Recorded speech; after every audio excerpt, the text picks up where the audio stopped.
தேவனுடைய பரிசுத்த நாமத்திற்கு எல்லா கனமும் மகிமையும் துதியும் சோத்திரம் புகழும் உண்டாவதாக.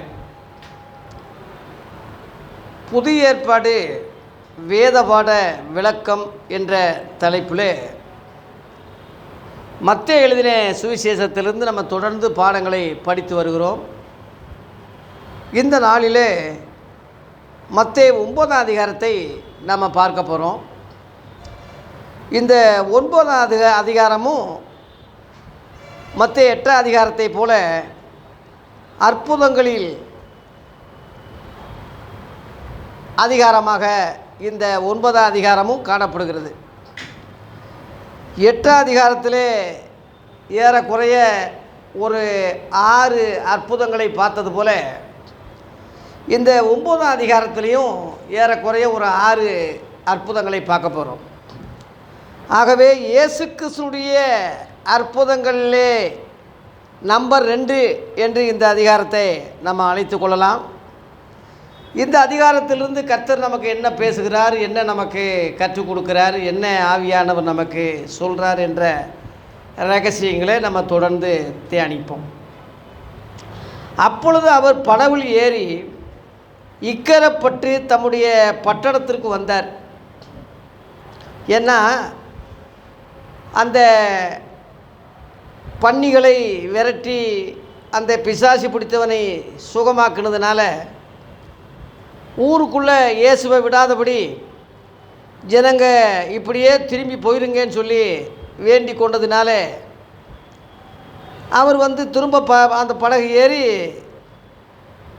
தம்முடைய பட்டணத்துக்கு வர்றார், திரும்ப வர்றார். வந்த உடனே 2ஆம் வசனத்திலே அங்கே படுக்கையிலே கிடந்த திமிர்வாதக்காரனை அவரிடத்தில் கொண்டு வர்றாங்க. திமிர்வாதம் என்பது ஒரு நோயாகும். அதாவது நம்ம கை கால் விரைக்கும் போது இந்த திமிர் பிடிச்ச மாதிரி இருக்குதுன்னு சொல்லி நம்ம அதுக்கு ஒரு பேர் கொடுக்குறோம். அதுபோல் தமிழில் ஆய்வு பண்ணி திமிர்வாதம் என்று இந்த நோய்க்கு பேர் கொடுத்துருக்குறாங்க. அப்போ இயேசு அவங்களுடைய விசுவாசத்தை பார்க்குறாரு. திமிர்வாதக்காரனை பார்த்து, மகனே திடன்கொள், உன் பாவங்கள் உனக்கு மன்னிக்கப்பட்டது என்றார். அங்கே வேதக்காரங்க சிலர் இருக்காங்க. அதான் வேதபாரகர். வேதக்காரங்கள் சொன்னாலே பழைய ஏற்பாட்டுக்காரங்கன்னு அர்த்தம், வேதத்துக்குரியவங்கன்னு அர்த்தம். வேதபாரகர் பரிசெயர் என்பது நியாயப்பிரமாணத்துக்குரிய அந்த வேதத்து சட்டங்களுக்கு உட்பட்ட ஜனங்க தான் வேதக்காரங்கன்னு சொல்கிறது. ஒரு காலத்தில் நம்ம கிறிஸ்தவங்களை வேதக்காரங்கன்னு சொல்லி கிராமங்களில் சொல்லுவாங்க. இந்த வேதக்காரங்க வந்திருக்காங்க, வேதக்காரங்க போகிறாங்க. அப்போ அந்த வேதக்காரங்க வேதத்துக்குரியவங்கன்னு சொல்லி அந்த அர்த்தம் தமிழர்கள் மாத்திரம் கொடுக்கல, நமக்கு கொடுக்கல. உலகம் முழுவதுமே கிறிஸ்தவங்களை ஒரு வேதக்காரங்க என்று அழைக்கிறாங்க. அப்போ அந்த வேதபாரகரில் சிலர் இவன் தேவதூஷணம் சொல்கிறான். ஏன்னா கடவுளை தவிர பாவங்களை மன்னிக்க யாருக்கு அதிகாரம் இருக்குது? ரூல்ஸு கரெக்டு, ரூல்ஸ் பேசுகிறாங்க. இயேசு கிறிஸ்து முற்றிலும் எல்லா நினைவுகளுக்கும் சட்டத்திட்டங்களுக்கும் வேத பிரமாண பழைய ஏற்பாட்டு காரியங்களுக்கும் முற்றிலும் இதை கம்ப்ளீட்டாக நீக்கிட்டு புதிதும் ஜீவனமான ஒரு மார்க்கத்தை உண்டாக்கத்தான் இயேசு வந்தார். எபிரேயர் 10:19 போட்டிருக்கு, புதிதும் ஜீவனமான ஒரு மார்க்கத்தை நமக்கு ஏற்படுத்தினார் அப்படின்னு போட்டிருக்கு. புதுசுன்னே இருக்குது.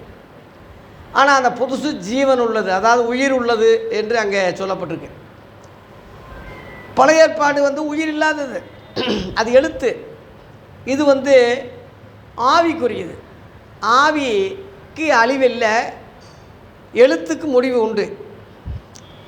ஆகவே முற்றிலும் புதுசான ஒரு காரியத்தை தான் இங்கே அவர் அமுல்படுத்துகிறாரு. ஏன்னா வேதபாரகர் வேத அடிப்படையில் அவங்க சொல்கிறாங்க, இவன் தேவதூஷணம் சொல்கிறான் சொல்லி மனசுக்குள்ளேயே அவங்க நினைவுகளையே நினச்சிக்கிட்டு இருக்காங்க. அப்போ இயேசு அந்த நினைவுகளை அறிகிறாரு.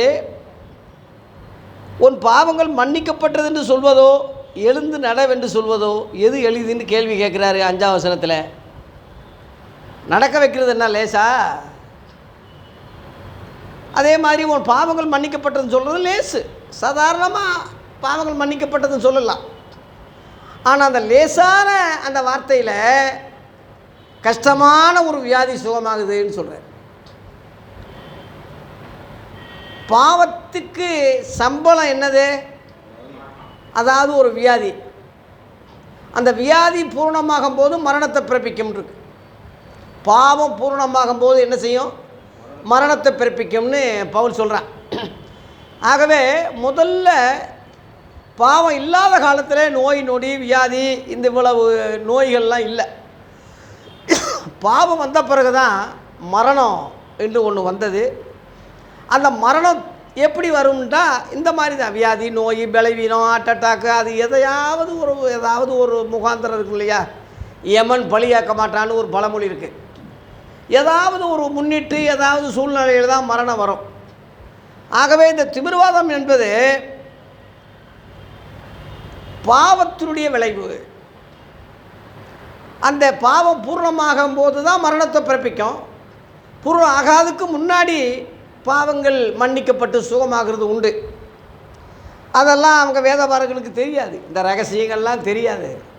வெளிப்படையான சூழ்நிலையில் தான் பார்க்குறாங்களே தவிர ஆழமான அனுபவங்களை அவங்க அறிய முடியாது வேதக்காரங்க. ஆகவே இயேசு என்ன சொல்கிறாரு? பூமியிலே பாவங்களை மன்னிக்க மனசுகுமானுக்கு அதிகாரம் உண்டு என்பதை நீங்கள் அறிய வேண்டும் என்று சொல்லி 6ஆம் வசனத்திலே திமிர்வாதக்காரனை நோக்கி நீ எழுந்து உன் படுக்கை எடுத்துக்கொண்டு உன் வீட்டுக்கு போ என்று சொல்கிறார். உடனே அவன் எழுந்து தன் வீட்டுக்கு போனான். இது முதல் அற்புதம். லேலுயா. உடனே அவன் எழுந்தான். வரும்போது நிறைய பேர் அங்கே கொண்டு வந்தாங்க. ஆனால் அற்புதம் செய்யும் போது இவனாக தான் போகிறான். யாரும் துணை இல்லை, இவனே தான் எழுந்து போகிறான். ஆகவே பூமியிலே பாவங்களை மன்னிக்க இயேசுவுக்கு அதிகாரம் உண்டு. பாவ மன்னிப்புக்காக சாமியார்களை தேட வேண்டியதில்லை. பாவ மன்னிப்புக்காக சீட்டு குலுக்கி போட வேண்டிய அவசியம் இல்லை. பாவ பரிகாரக்காக அன்னதானம் பண்ணணும், உடம்பு கிழிக்கணும், இதுக்காக ஒரு காணிக்கை செலுத்தணும், இதுக்காக ஒரு நேர்ச்சனை செய்யணும்னு அவசியம் இல்லை. இயேசு கிறிஸ்து இரத்தம் சகல பாவங்களை நீக்கி நம்மை சுத்திகரிக்கிறது என்று சொல்லப்பட்டிருக்கிறது. ஒருவர் கேட்குறாரு, இவருக்கு பாவங்கள் மன்னிக்க அதிகாரம் இருக்கும்போது பிதாவே இவர்களுக்கு மன்னியும், தாங்கள் செய்கிறது இன்னதென்று அறியாதிருக்கிறார்கள் சொல்லி அந்த மன்னிப்புக்காக பிதாவினிடத்தில் அவர் ஏன் கேட்குறார் என்று ஒருவர் கேட்குறார். அப்போ நான் சொன்னேன், பாவங்களை மன்னிக்க அதிகாரம் பூமியில் தான் இருக்குது. ஆனால் இயேசு சிலுவையில் தொங்கும்போது பூமியில் அவர் இல்லை, வானத்துக்கும் பூமிக்கு நடுவில் இருப்பதுனால அந்த அதிகாரம் அவருக்கு அந்த இடத்துல இல்லை. உலகத்தின் பாவத்தை எல்லாம் சுமக்கிறார், சாபங்கள் சுமக்கிறார். அக்கிரமக்காரர் ஒருவராக எண்ணப்படுறார். அப்படி இருந்துக்கிட்டு அவர் குற்றவாளி இல்லை, குற்றவாளி ஆக்கப்பட்ட ஒரு சூழ்நிலையில் அவர் தீர்ப்பு சொல்ல முடியாது. அவர் அந்த மன்னிப்புக்குரிய அதிகாரத்தை அவர் இழக்கிறாரு. ஆனால் தேவனுக்கு அந்த அதிகாரம் இருக்குது. ஆகவே தேவனை நோக்கி ஆண்டவரே இவர்களை மன்னியும், தாங்கள் செய்கிறது இன்னதென்று அறியாமல் இருக்கிறாங்கன்னு சொல்லி அந்த நிலைமையிலும் கூட தன்னை பற்றி யோசிக்காமல் மக்களுக்காக பரிந்து பேசுகிற பாவ மன்னிப்புக்காக ஜெபிக்கிற அந்த ஜெபம் உலகமே கலக்கக்கூடிய உன்னதமான ஜெபமாகும். ஆனால் இங்கே அவர் பூமியில் அவர் இருக்கிறார். வானத்துக்கும் பூமிக்கும் எனக்கு சகல அதிகாரம் உண்டு என்று சொன்னார். உயிர்த்தெழுந்த பிறகு அந்த அதிகாரத்தை என் பிதாவிடத்திலிருந்து பெற்றுக்கொண்டேன் என்று சொல்கிறாரு. ஆனால் இங்கே பூமியில் அவர் இருக்கும் நாளெல்லாம் தேவனை போல பாவங்களை மன்னிக்க அதிகாரம் அவருக்கு உண்டு என்பதை நீங்கள் அறியணும். ஏன்னா என்னை அறியாமல் இருக்கீங்க. ஒரு தச்ச மகன், பிசாச்சு பிடிச்சவன், என்னை இன்னும் என்னென்ன கேவலப்படுத்தணுமோ அந்த அளவில் என்னை கேவலப்படுத்திக்கிட்டு இருக்கீங்க. ஆனால் குமாரன் விடுதலை ஆக்கினால் மெய்யாகவே நீங்கள் விடுதலை ஆவீர்கள் என்ற காரியத்தை அறியாமல் இருக்கீங்க, நான் யாருன்னே உங்களுக்கு தெரியல என்று அங்கே ஒரு அற்புதத்தை நிகழ்கிறாரு. உடனே அவன் எழுந்து நடந்து போகிறான். ஜனங்கள்லாம் ஆச்சரியப்படுறாங்க. 8 ஜனங்கள் அதை கண்டு ஆச்சரியப்பட்டு மனுஷருக்கு இப்படிப்பட்ட அதிகாரத்தை கொடுத்தவராகிய தேவனை மகிமைப்படுத்துகிறாங்க. இதுதான் இந்த இஸ்ரேல் ஜனங்களை நான் பாராட்டுறதுக்கு ஒரு முக்கிய விஷயம் என்னென்னா, ஒரு நல்ல ஒரு மெச்சூரிட்டி உள்ள ஒரு நல்ல ஒரு சாணக்கிய புத்தியோடவும் நல்ல அறிவாளிகளாக இருந்தாங்க. நம்ம இந்தியாக்காரங்களாக இருந்தால் உடனே தெய்வமே இவர் தாண்டா, ஆண்டவரே கண்கண்ட கடவுளேன்னு சொல்லி இவர் தாண்டான்னு சொல்லி காலில் விழுந்து கும்பிடுவாங்க. கடவுள் என்ன கடவுள், இவர் தான் கடவுள் அப்படி சொல்லிடுவாங்க. அந்த ஜனங்களுடைய ஒரு மெச்சூரிட்டி பாருங்கள், என்ன சொல்கிறாங்க,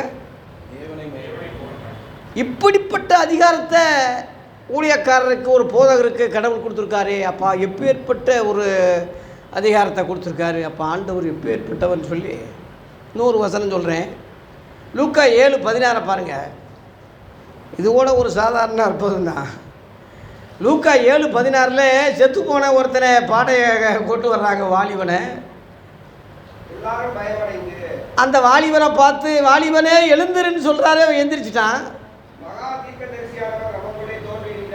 அந்த ஜனங்க முழுவதும் ஆச்சரியப்பட்டு என்னடா செத்தவனை எழுப்புறாருன்னு சொல்லி ஆச்சரியப்பட்டு தேவன் தம்முடைய ஜனங்களை சந்தித்தார் என்று சொல்லி தேவனை மகிமைப்படுத்துகிறாங்க. அவங்க ஜனங்களுடைய ஒரு மென்டாலிட்டி, ஒரு மெச்சூரிட்டியை பாருங்களேன்.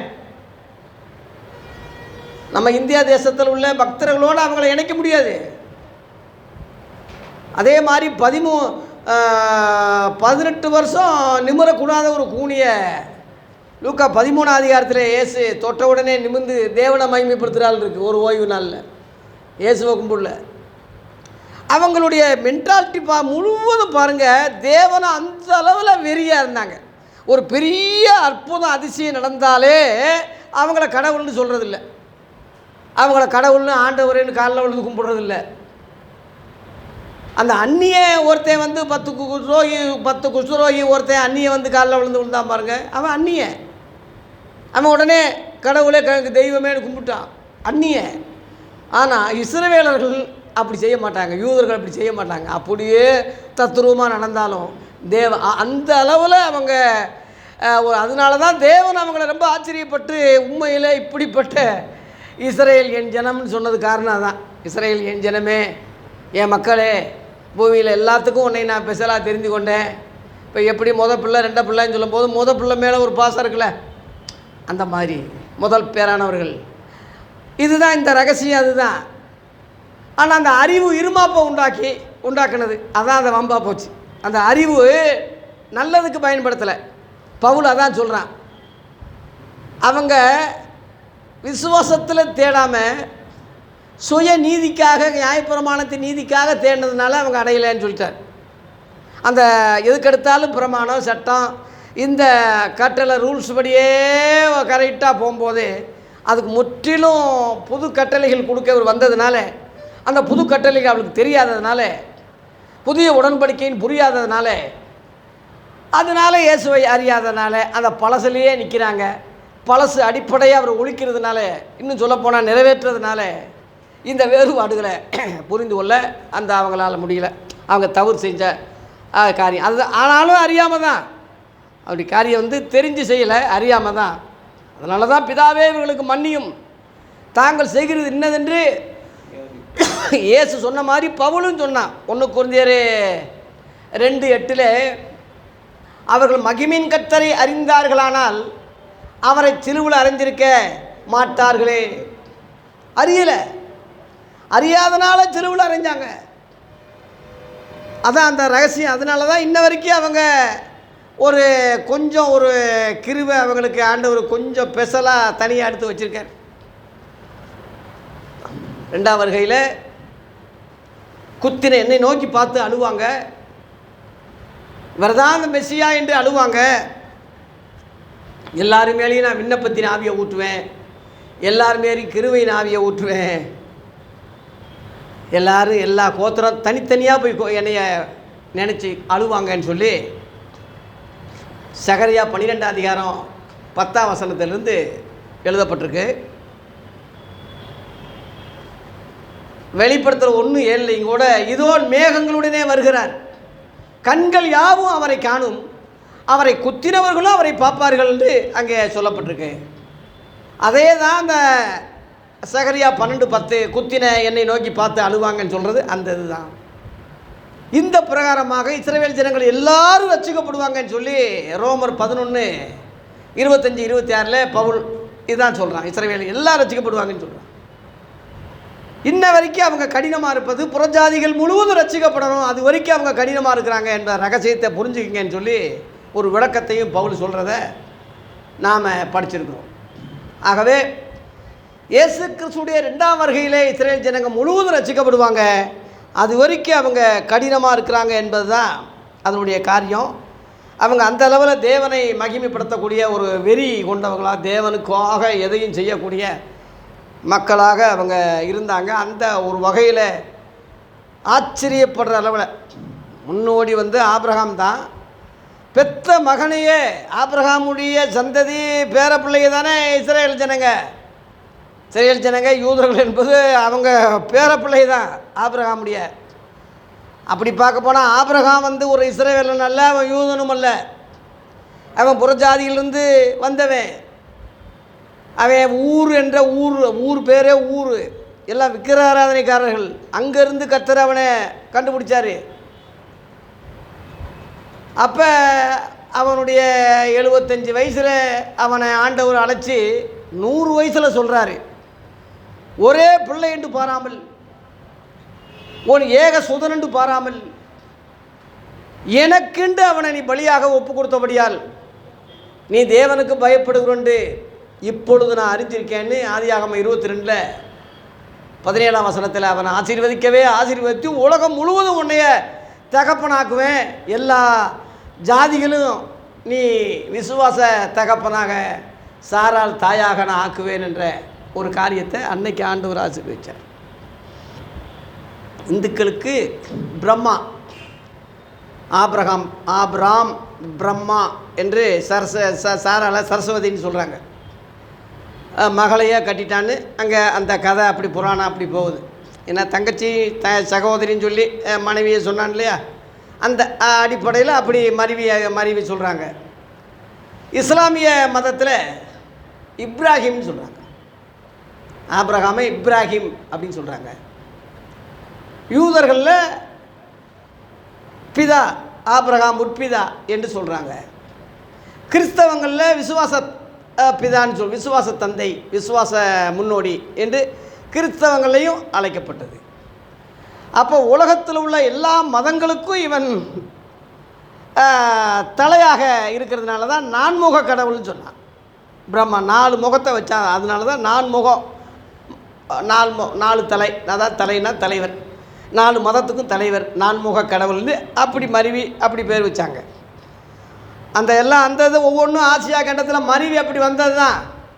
வேற்று கிரகத்திலேருந்து எந்த சாமிகள் இறங்கி ஒரு புராணத்தை அமைச்சு அவங்க வேறு சாமி இவங்க வேறு சாமி, சின்ன பிள்ளைய சண்டை போடுற மாதிரி ஒவ்வொரு ஜாதியை மதத்தை மோத விட்டு மதவாதிகள் குளிர் காயிடுறாங்களோ அதை வச்சு பிழைக்கிறாங்க அரசியல்வாதிகள் மாதிரி.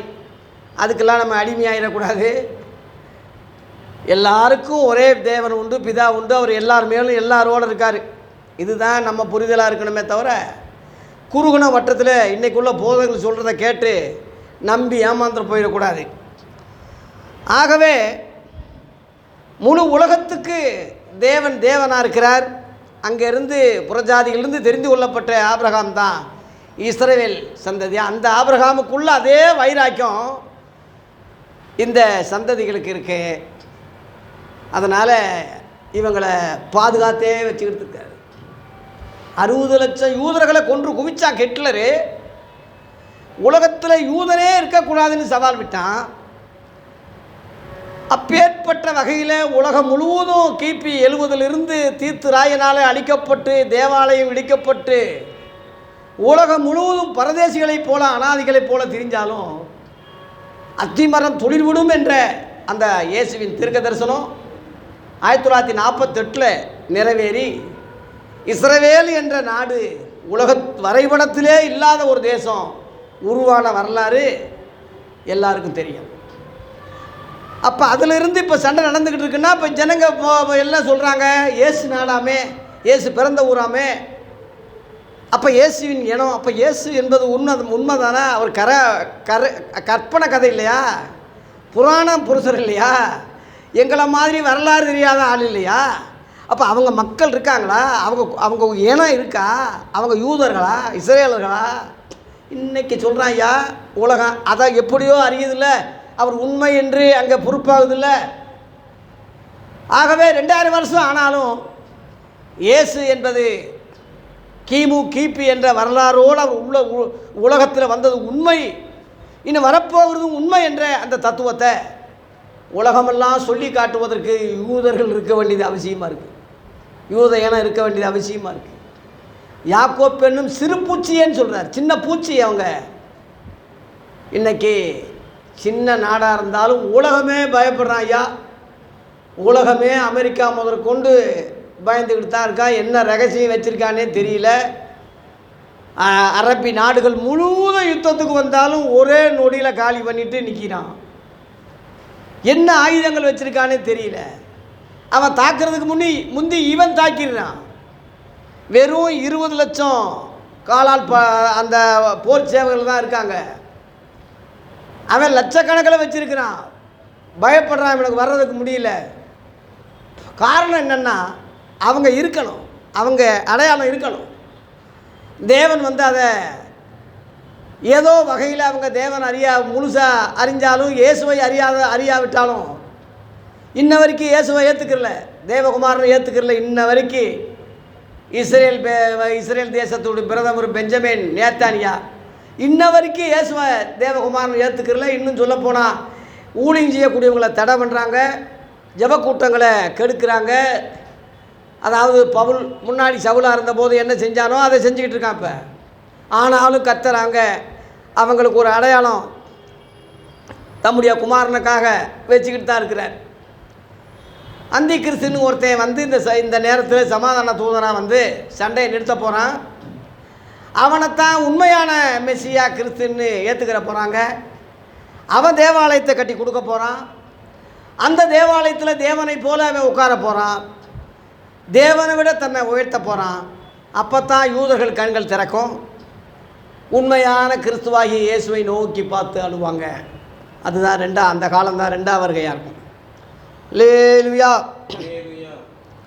இதை முதலாம் அற்புதத்தை செய்துட்டு அவர் கடந்து வரும்போது 9ஆம் வசனத்திலே இயேசு அவ்விட விட்டு புறப்பட்டு போகும்போது ஆயத்துறையில் உட்கார்ந்திருந்த மத்தேயு என்னும் ஒரு மனுஷனை கண்டு எனக்கு பின் சென்று வா என்றார். அவன் எழுந்து அவருக்கு பின் சென்றான். ஆயத்துறைன்னு சொல்கிறது, ஆயக்காரர்கள் சொல்கிறது பாவப்பட்ட மக்கள், ஒதுக்கப்பட்ட மக்கள், பட்டியலின மக்கள் என்று இன்றைக்கு நம்ம என்ன சொல்கிறோமோ, மிகவும் பிற்படுத்தப்பட்ட மக்கள்னு என்ன சொல்கிறோமோ அதுதான் அந்த காலத்தில் ஆயக்காரர்கள். அவங்களுக்கு பேர் என்னென்னா பாவிகள். பாவிகள்லாம் பாவப்பட்டவர்கள்னு அர்த்தம். பாவப்பட்டவர்கள்லாம் ரொம்ப பரிதாபத்துக்குரிய, சாப்பாட்டுக்கே வழி இல்லாமல், கந்த துணியோடு, நல்ல சாப்பாடு இல்லாமல், நல்ல ஒரு எண்ணெய் இல்லாமல், நல்ல ஒரு வீடு இல்லாமல், எங்கிட்ட இப்போ சாப்பாடு கிடைக்கிதோ அங்கெல்லாம் ஓடி அப்பேற்பட்ட ஒரு பாவப்பட்ட மக்களைத்தான் பாவிகள் என்று அழைச்சாங்க. யூதர்கள் தங்களை நீதிமான்கள்னு சொல்லிக்கிட்டாங்க. நாங்கள் தான் நீதிமான்கள் என்று. இதுதான் இன்றைக்கி உள்ள ஜாதி வித்தியாசம்தான். அன்னைக்கு வேறு ரூபத்தில் இருந்தது. ஆகவே அந்த தீண்டாமை, அந்த ஒரு காரியம் அன்னைக்கே இருந்திருக்கு. இந்த மத்தேயு என்பவன் யூதன் அல்ல.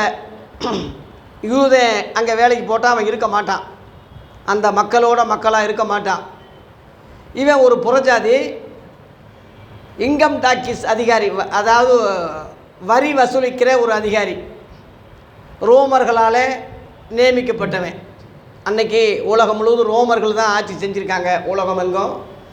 அதில் இவனை வரி வசூலிக்கக்கூடிய அதிகாரியாக போட்டிருக்கான். ஆயத்துறை என்பது அந்த காலனியில் அவன் வரி வசூலிக்கக்கூடிய ஒரு அதிகாரியாக இருக்கும்போது கர்த்தர் அவனை பார்த்து என்னை பின்பற்றிவான்னு சொல்கிறேன். எத்தனையோ பேர் இருக்காங்க. இயேசு நினைவுகளை அறிவது போல இந்த மத்தேய தாயின் வயிற்றிலே உருவாகும் என்பதாகவே அறிந்திருக்கிறார். இவன் தான் இந்த புஸ்தகத்தை எழுதினவன்.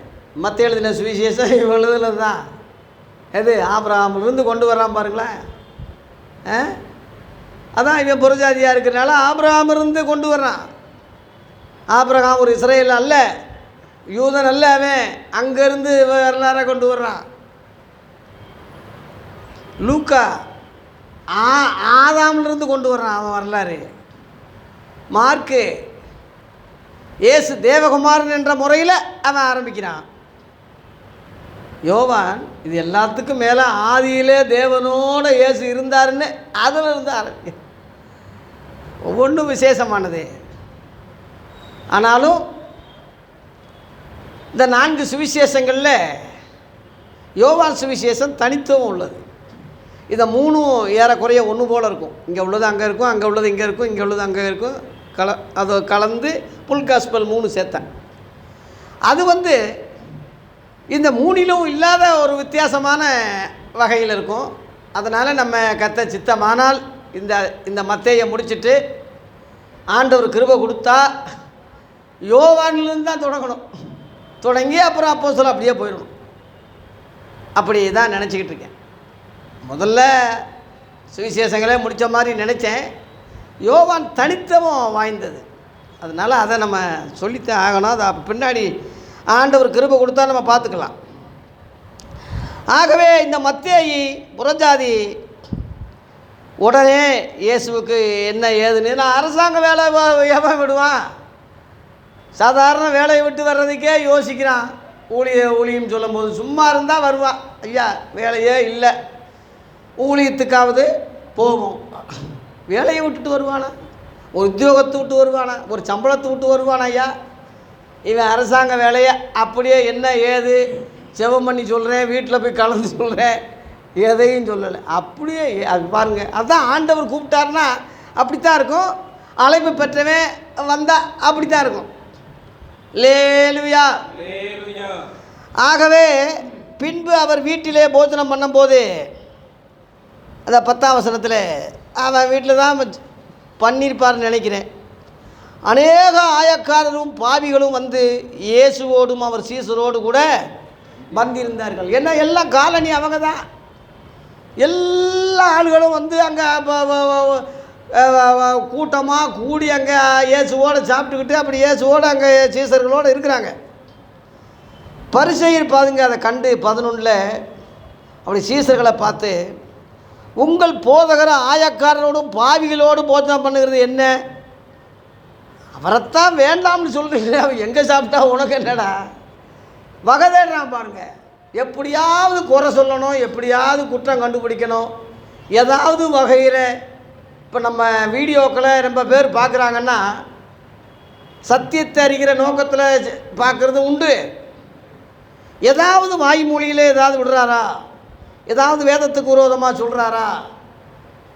நானும் எவனா சொல்லுவான்னு தான் பார்க்குறேன். 1700 வீடியோவுக்கு மேலே போட்டு பேசிக்கிட்டு சலிச்சாச்சு. நான் யாராவது இந்த வசனத்துக்கு விரோதமாக பேசுகிறீங்க, சத்தியத்துக்கு விரோதமாக பேசுகிறீங்க, உடனே ஒரு 2-3 வீடியோவில் கண்டுபிடிச்சிடலாம் ஒரு ஆளை. இத்தனை வீடியோவிலும் ஒருத்தரும் சொல்லலை ஒரு ஆள், ஐயா நீங்கள் எல்லா வீடியோக்களும் கரெக்டாக சரியாக பேசுகிறீங்க, ஆனால் முத கேட்கும்போது ஒரு முரண்பாடு மாதிரி தான் தெரியுது, கேட்க கேட்க கேட்க கேட்க தான் எனக்கு புரியுதுன்னு சொல்கிறாங்க. நான் அது தான் சொன்னேன். மற்றவனை கேட்ட உடனே நம்ம ஆளுன்னு புரிஞ்சுக்கிருவீங்க. ஏன்னா எல்லோரும் ஒரு கூட்டையில் உள்ள மட்டையை. நான் அந்த மட்டையிலிருந்து வெளியேறி காஞ்சிட்டேன். காஞ்சதுனால அந்த பழைய ஆதி அப்போஸ்தலர் இந்த ஒரிஜினலில் நான் பேசுகிறதுனால, இயேசு பேசுகிற மாதிரி பேசுகிறதுனால, சீசர்கள் பேசுகிற மாதிரி பேசுகிறதுனால, அன்னைக்குள்ள மக்கள் ஆச்சரியப்பட்ட மாதிரி, பிசாசு பிடிச்சவன்னு சொன்ன மாதிரி, சிலர் ஏற்றுக்கொள்ளாமல் இருந்தது மாதிரி, இன்றைக்கி உங்களுக்கு அதே பிரசங்கம் பண்ணும்போது அப்படித்தான் பிரதர் இருக்கும், அப்படித்தான் உங்களுக்கு தெரியும். கேட்க கேட்க கேட்க கேட்க தான் உங்களுக்கு புரியும் அப்படின்னு சொல்லி சொன்னேன். அது உண்மைதான். அதனால் சத்தியத்தை நல்லா உள்வாங்கணும், நல்லா கேட்கணும். குற்றம் கண்டுபிடிக்க ஒரு கூட்டம் அலைஞ்சிக்கிட்டே இருக்கும். எப்பயும் நம்ம நல்லது செய்தாலும் வையும், கெட்டது செஞ்சாலும் வையும். ஜனங்களை பிரியப்படுத்தி அவன் என்ன நினைப்பானோ, இவன் என்ன நினைப்பானோ, அவங்க என்ன நினைப்பானோ, அவசியம் இல்லாத கர்த்தரை என்ன நினைக்கிறார். அதுதான் மனது சுத்தமாக உண்மையான.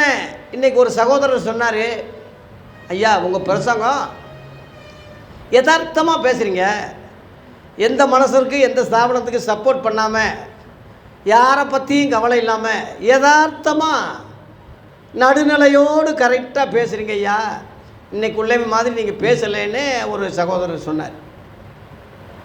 நான் சொன்னேன், பரவாயில்ல, நல்லா வீடியோ பார்க்குறீங்க, இன்னும் நல்லா பாருங்கள், பைபிள் ஸ்டடிக்கு வாங்கன்னு சொல்லியிருக்கிறேன், வர்றேன்யான்னு சொல்லியிருக்கிறார். ஆனாலும் நான் என்ன சொன்னேன்னா, முழு சத்தியத்தை முழுசாக சொல்லிட்டேன்னு நான் சொல்ல வரல பிரதர். ஏதோ எனக்கு கிடைச்ச வெளிச்சத்தில் உண்மையாக இருக்கேன், கொஞ்சத்தில் உண்மையாக இருக்கேன். இன்னும் நிறையா விஷயங்கள் இருக்குது, அது நிருபங்கள் இருக்குது, சுவிசேஷங்களை கொட்டி கிடக்கு. வெளிப்படுத்தின விசேஷத்தில் அப்படியே தங்க கட்டி மாதிரி அப்படி உறைஞ்சி கிடக்கு. என்னுடைய எளிய ஊழியக்காரனுக்கு சிற்றறிவுக்கு தக்கபடி நான் எப்படி புரிஞ்சு சொல்லிக்கிட்டு எழுதி இருக்கிறேனோ, நீங்கள் அறிவாளி படித்தவங்க, நல்ல நாலேஜ் உள்ளவங்க படித்தா இதை விட அதிகமாக நான் கோடு போட்டால் நீங்கள் ரோடு போடக்கூடிய அளவில் நீங்கள் வந்துடுவீங்க. அதனால தான் இயேசு தலைவர், தலைமையிடம் பரலோகம், அவரால் நியமிக்கப்பட்ட ஆதி அப்போஸ்தலர்கள் நமக்கு வழிகாட்டிகள், நிருபங்கள் தான் நமக்கு பாடம். அந்த கருத்தை தான் திரும்ப திரும்ப நான் வலியுறுத்துறேன் தவிர, என்னை பின்பற்றுங்க, நானும் ஒரு தலைவர்னு சொல்லி இன்றைக்கி உள்ளே மாதிரி நான் சொல்ல வரல அப்படின்னு சொன்னேன். ஆகவே தேவ பிள்ளைகளே, பரிசெய்ய சதி செய்ய அன்னைக்கு உள்ள கூட்டம் மாதிரி இன்றைக்கி ஒரு கூட்டம் வகை தேடிக்கிட்டு குறை சொல்லணும், எப்படியாவது குற்றம் கண்டுபிடிப்போமா, அவர் வாயிலிருந்து ஏதாவது சொல்லிடுவாரா என்று சொல்லக்கூடும். பாவிகளோடு, இந்த மாதிரி மோசமான அருவருப்பான ஆளுகளோடு நீங்கள் ஏன் போஜனம் பண்ணீங்கன்னு சொல்லும்போது இயேசு அதை 12 சொல்கிறார். பிணியாளிகளுக்கு வைத்தியம் வேண்டியது அல்லாமல் சுகமுள்ளவர்களுக்கு வேண்டியதில்லை, பலி அல்ல இரக்கத்தையே விரும்புகிறேன் என்பதனுடைய கருத்து இன்னதென்பதை போய் கற்றுக்கொள்ளுங்கள். நீதிமான்களே அல்ல, பாவிகளையே மனம் திரும்புவதற்கு அழைக்க வந்தேன் என்றார். அல்லேலூயா. இயேசுவினுடைய முதல் வருகை அதுதான். பாவிகளை ரட்சிக்க கிறிஸ்து இயேசு உலகத்தில் வந்தார். 1 தீமோத்தேயு 1:15 பவுல் அந்த அர்த்தத்துக்கு தான் பவுல் எழுதுகிறான். ஆகவே தேவ பிள்ளைகளே, நீதிமான்களே அல்ல என்று சொல்லும்போது, நீதிமான்கள்னு ஒரு கூட்டம் இருக்காங்களா அப்படின்னா, அப்போ அவங்கள கூப்பிட வரலையா? பாவிகள்னு ஒரு கூட்டத்தை தான் அழைக்க வந்திருக்காரா? அப்போ நீதிமான்களே அல்லன்னா அப்போ ஒரு கூட்டம் இருக்கா என்று சிலர் கேட்கலாம். ஆனால் உண்மையிலேயே ரோமர் 3:10 படி அந்தப்படி நீதிமானும் ஒருவனாகிலும் இல்லை, எல்லாரும் வழி தப்பி ஏகமாய் கெட்டு போனார்கள், நன்மை செய்கிறவன் இல்லை, ஒருவனாகிலும் இல்லை என்று ஒருத்தங்கூட கிடையாது. ரோமர் 3 அதிகாரத்தில் 4ஆம் வசனத்தில் எந்த மனுஷனும் பொய்யன் என்று, தேவனே சத்தியவரர் என்றும், எந்த மனுஷனும் பொய்யன் என்று சொல்வோமாக, அவனையும் சேர்த்து தான் சொல்கிறான். ரோமர் 5:19 ஒருவனுடைய கீழ்ப்படியாதனாலே அநேகர் பாவிகளாக்கப்பட்டது போல, அந்த ஒருவனுடைய கீழ்ப்படியாமை என்பது அவன் ஒருவன் யாரு? ஆதாம். ஆதாம் பாவின்னா ஆதாம் சந்ததி பாவி தானே. உங்கள் அப்பா கடங்காரன்னா பிள்ளைகள் கடங்காரன் தானே. அவங்க கோடீஸ்வரங்களான்னு சொல்ல முடியும். அதுபோல் உன் ஆதி தகப்பேன் பாவி, சந்ததி முழுவதும் பாவி தான். இதுதான் அர்த்தம். அதே சமயத்தில் ஒருவருடைய கீழ்ப்படிதல் அநேகரை நீதிமான்களாக்குனதுன்னு அதில் தான் போட்டு. எப்படி இயேசு கிறிஸ்து ஒருவரால் எப்படி நாம் எல்லாம் நீதிமானாக்க முடியும்னா, அந்த ஒருத்தனால எப்படி பாவிகளாக்கப்பட்டீங்க? அது மாதிரி தான் இவராலே எல்லாரும் நீதிமான்களாக்கப்படுறாங்க. அவன் முதலாம் மாதம், இயேசு இரண்டாம் மாதம். அவன் பூமியிலிருந்து உண்டான மண்ணானவன், இவர் வானத்திலிருந்து வந்த கர்த்தர். ஆகவே அவனும் மனுஷன் என்று அழைக்கப்பட்டது போல இயேசு கிறிஸ்துவும் மனுஷன் அல்லது மனுஷகுமாரன் என்று அழைக்கப்படுகிறார். ஆகவே இயேசு கற்பனை புருஷரோ, இதிகாச புருஷரோ, புராண புருஷரோ அல்லது ஒரு கனவோ இல்லை, நிஜமான புருஷன். கிமு கிபி வரலாறு. கடவுளே இல்லைன்னு சொல்கிறவன் கூட இயேசுவை இல்லைன்னு சொல்ல முடியாது. இயேசுவை யாரும் மறுதலிக்க முடியாது. ஆகவே உலகம் ஒப்புக்கொள்ளக்கூடிய அளவில் இந்த உலகத்துக்கு நான் வந்தேன். எதுக்காக வந்தேன்? பாவிகளையே மனம் திரும்ப அழைக்க வந்தேன். ஆகவே உலகம் முழுவதும் பாவிகளாக இருக்கிறாங்க. அந்த பாவிகள் அந்த பாவத்தை அவன் ஒத்துக்கொண்டு பாவ மன்னிப்புக்காக இறையும் போது, கெஞ்சும் போது, பாவ மன்னிப்புக்காக தேவனை தேடும் போது, அப்படிப்பட்ட மனம் திரும்புதலுக்கு தான் நான் வந்திருக்கேன்னு சொல்கிறேன்.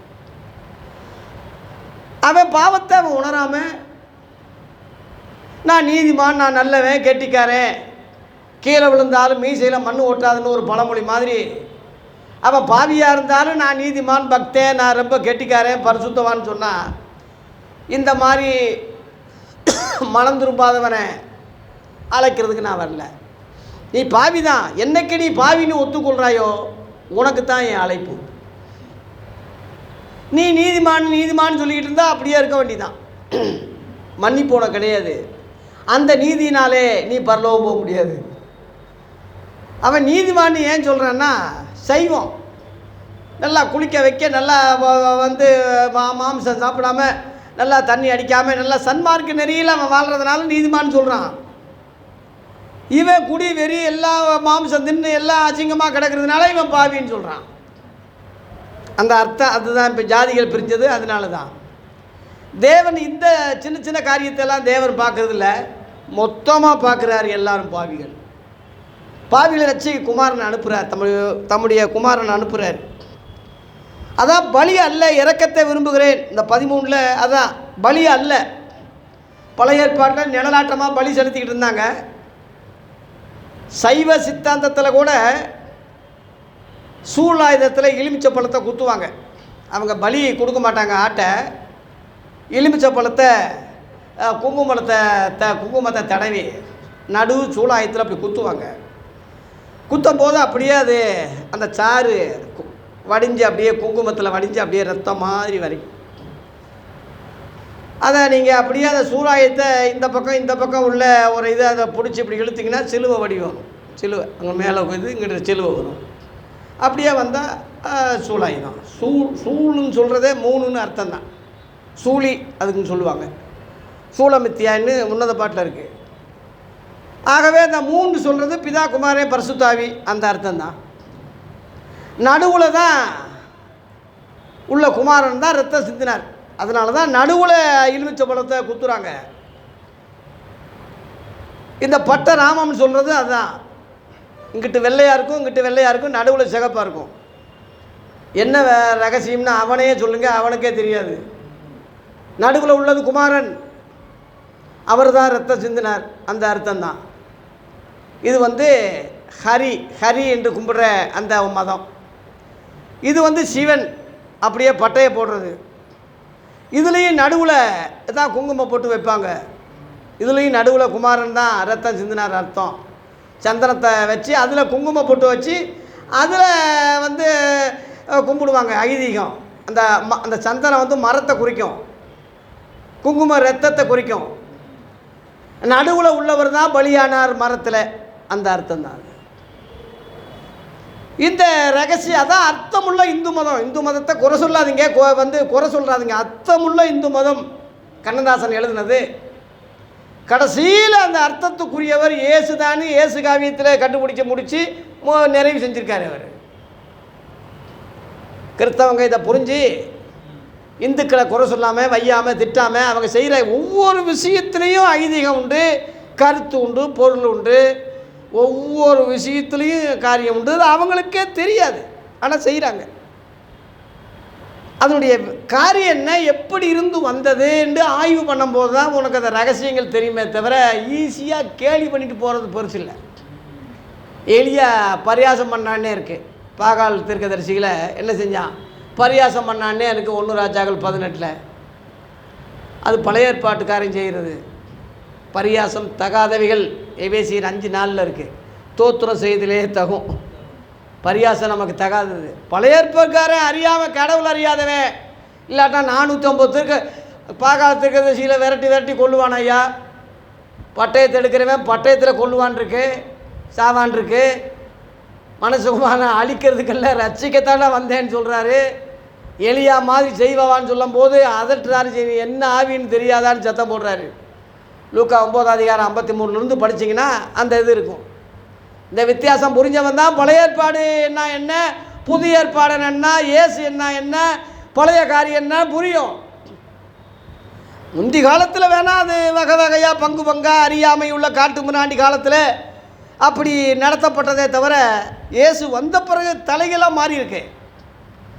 மத்தேயு 17ஆம் அதிகாரத்தில் எலியா அங்கே காணப்படுறான், மோசே அங்கே காணப்படுறான். தேவன் 2 பேரையும் ஓவர்டாக் பண்ணி இயேசுவுக்குத்தான் செவி கொடுங்க, இவர் தான் என்னுடைய நேசகுமாரன், இவர் மேலே தான் பிரியமாக இருக்கிறேன்னு அப்போஸ்தலருக்கு சொன்னார். அந்த அப்போஸ்தலர்கள் தம்முடைய சீசர்கள், தம்முடைய ஊழியக்காரங்களுக்கு, தன்னுடைய விசுவாசிகளுக்கு, தன்னுடைய கிறிஸ்தவங்களுக்கு, யூதர்களுக்கு எல்லாருக்கும் இந்த சத்தியத்தை சொன்னாங்க. அதுதான் இயேசுவுக்கு மாதிரி மோசேக்கு செவி கொடுங்கன்னு சொல்லலை, இயேசுவுக்கு மாதிரி எலியாவுக்கும் செவி கொடுங்கன்னு சொல்லலை. பழைய ஏற்பாட்டிலிருந்து சீசர்கள் வந்ததுனால அந்த வித்தியாசம் புரியல. பேதுரு சொல்கிறான், உமக்கு ஒரு கூடாரத்தையும் எலியாவுக்கு ஒரு கூடாரத்தையும், எதுக்கு மோசேக்கு ஒரு கூடாரத்தையும் 3 பேருக்கு ஒரு கூடாரம் சமமாக்குறான் இயேசுவை. இயேசு அதை ஏற்றுக்கல. அவனுக்கு என்னடத்தான் விளக்கம் சொல்கிறது வாடான்னு கீழே வந்துட்டார். அவங்களுக்கு புரியல, அந்த காலத்தில் விளங்கலை. கொர்நேலி வீட்டுக்கு வரும்போது கூட ஜாதி வித்தியாசம் பார்த்தாங்கல்ல. பேதுரு வந்தபோது என்ன அவங்க வீட்டில் போய் சாப்பிட்டு வந்தியான்னு, அந்த அளவில் தான் ஜாதி வெறி மத வெறியாக தான் இருந்தாங்க. அப்புறம் தான் புரிஞ்சாங்க, கொஞ்சம் கொஞ்சமாக புரிஞ்சுக்கிட்டு வந்தாங்க. ஆகவே தேவ பிள்ளைகளே, பலி அல்ல, தன்னையே பலியாக்கத்தான் இயேசு வந்தார். எபிரேயர் 10ஆம் அதிகாரத்தில் 5-9 வரை நீங்கள் படிக்கும்போது இதே வார்த்தை அங்கே இருக்குது. பலியும் காணிக்கை நீ விரும்பவில்லை, ஒரு சரீரத்தை எனக்கு ஆயத்தம் பண்ணுங்க, ஒரு சரீரத்தை மட்டும் ரெடி பண்ணுங்க, நான் என்னையே பலியாக கொடுக்க நான் வர்றேன். ஒரு உடம்பு மட்டும் ரெடி பண்ணுங்க, ஒரே முறையில் இந்த பாவ நிவர்த்தி பண்ணிடுறேன்னு சொல்கிறேன். அந்த 9 வசனம் படிங்க. அதில் 9, தேவனே உம்முடைய சித்தத்தின்படி செய்ய. 7லிருந்து படிக்கிறீங்க. படிங்க. இரண்டாவதை நிலைநிறுத்தனா இயேசு கிறிஸ்துவுடைய உபதேசங்களை நிலைநிறுத்த. முதலாவது என்னது? பழைய ஏற்பாடு முந்தி கொடுக்கப்பட்டது. இரண்டாவது ரகசியங்கள் மறைஞ்சிருக்கு. இந்த ரகசியங்களை முன்னிலைப்படுத்த முன்னாடி உள்ளதை நீக்கிறார், இதை முதன்மையாக்குறார். இந்த ரகசியம் அதான் பழைய ஏற்பாடுக்கும் புதிய ஏற்பாட்டுக்கு புரியாதவன் புரிஞ்சிக்க. 9ஆம் வசனம் படிங்க.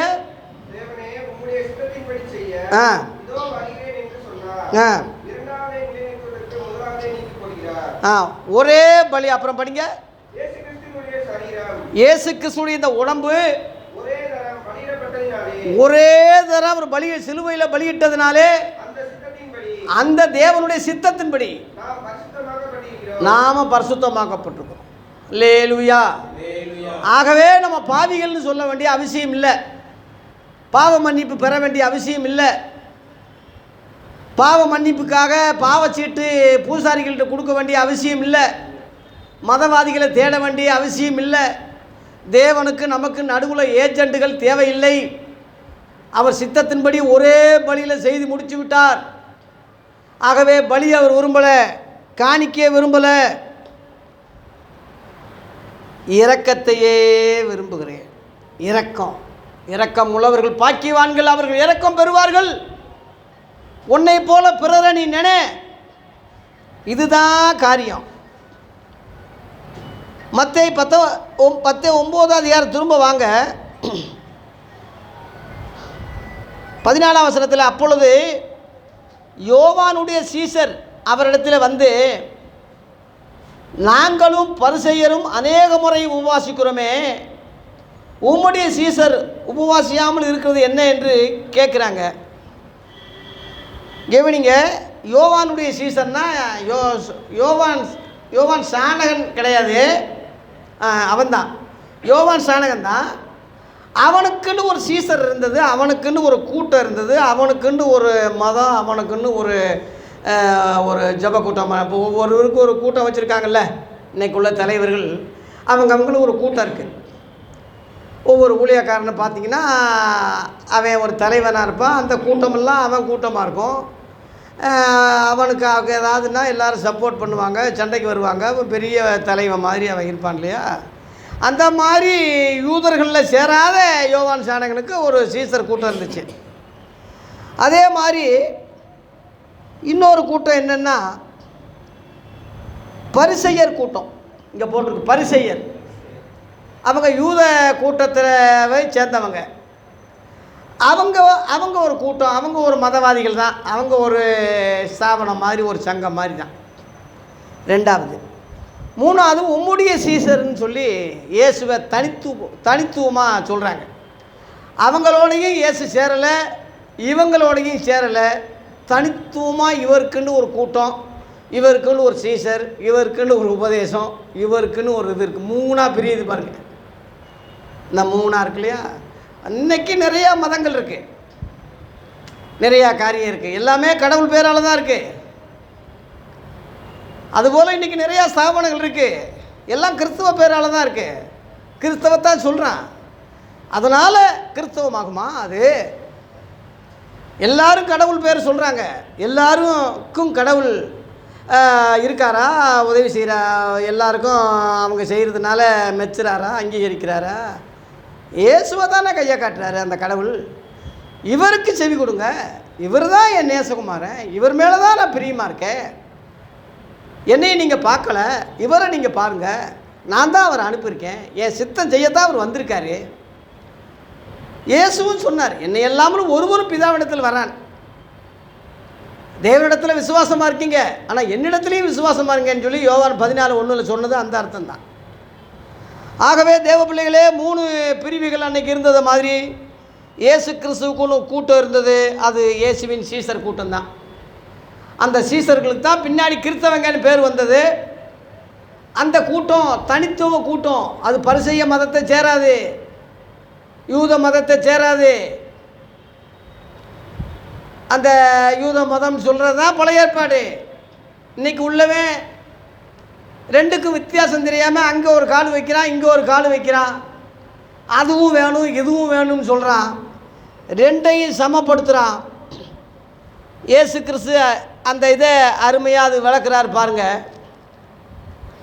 உபாசம் சொல்லிக்கிட்டு இருக்கீங்க. மணவாளன் தங்களோடு இருக்கையில் மணவாளனுடைய தோழர் துயரப்படுவார்களோ? மணவாளன் அவர்களை விட்டு எடுபடும் நாட்கள் வரும், அப்பொழுதும் உபவாசம் பண்ணுவாங்க. இந்த தோழர் என்ற வார்த்தை கம்யூனிஸ்ட் கட்சிக்காரங்க தான் அதிகமாக பயன்படுத்துகிறாங்க.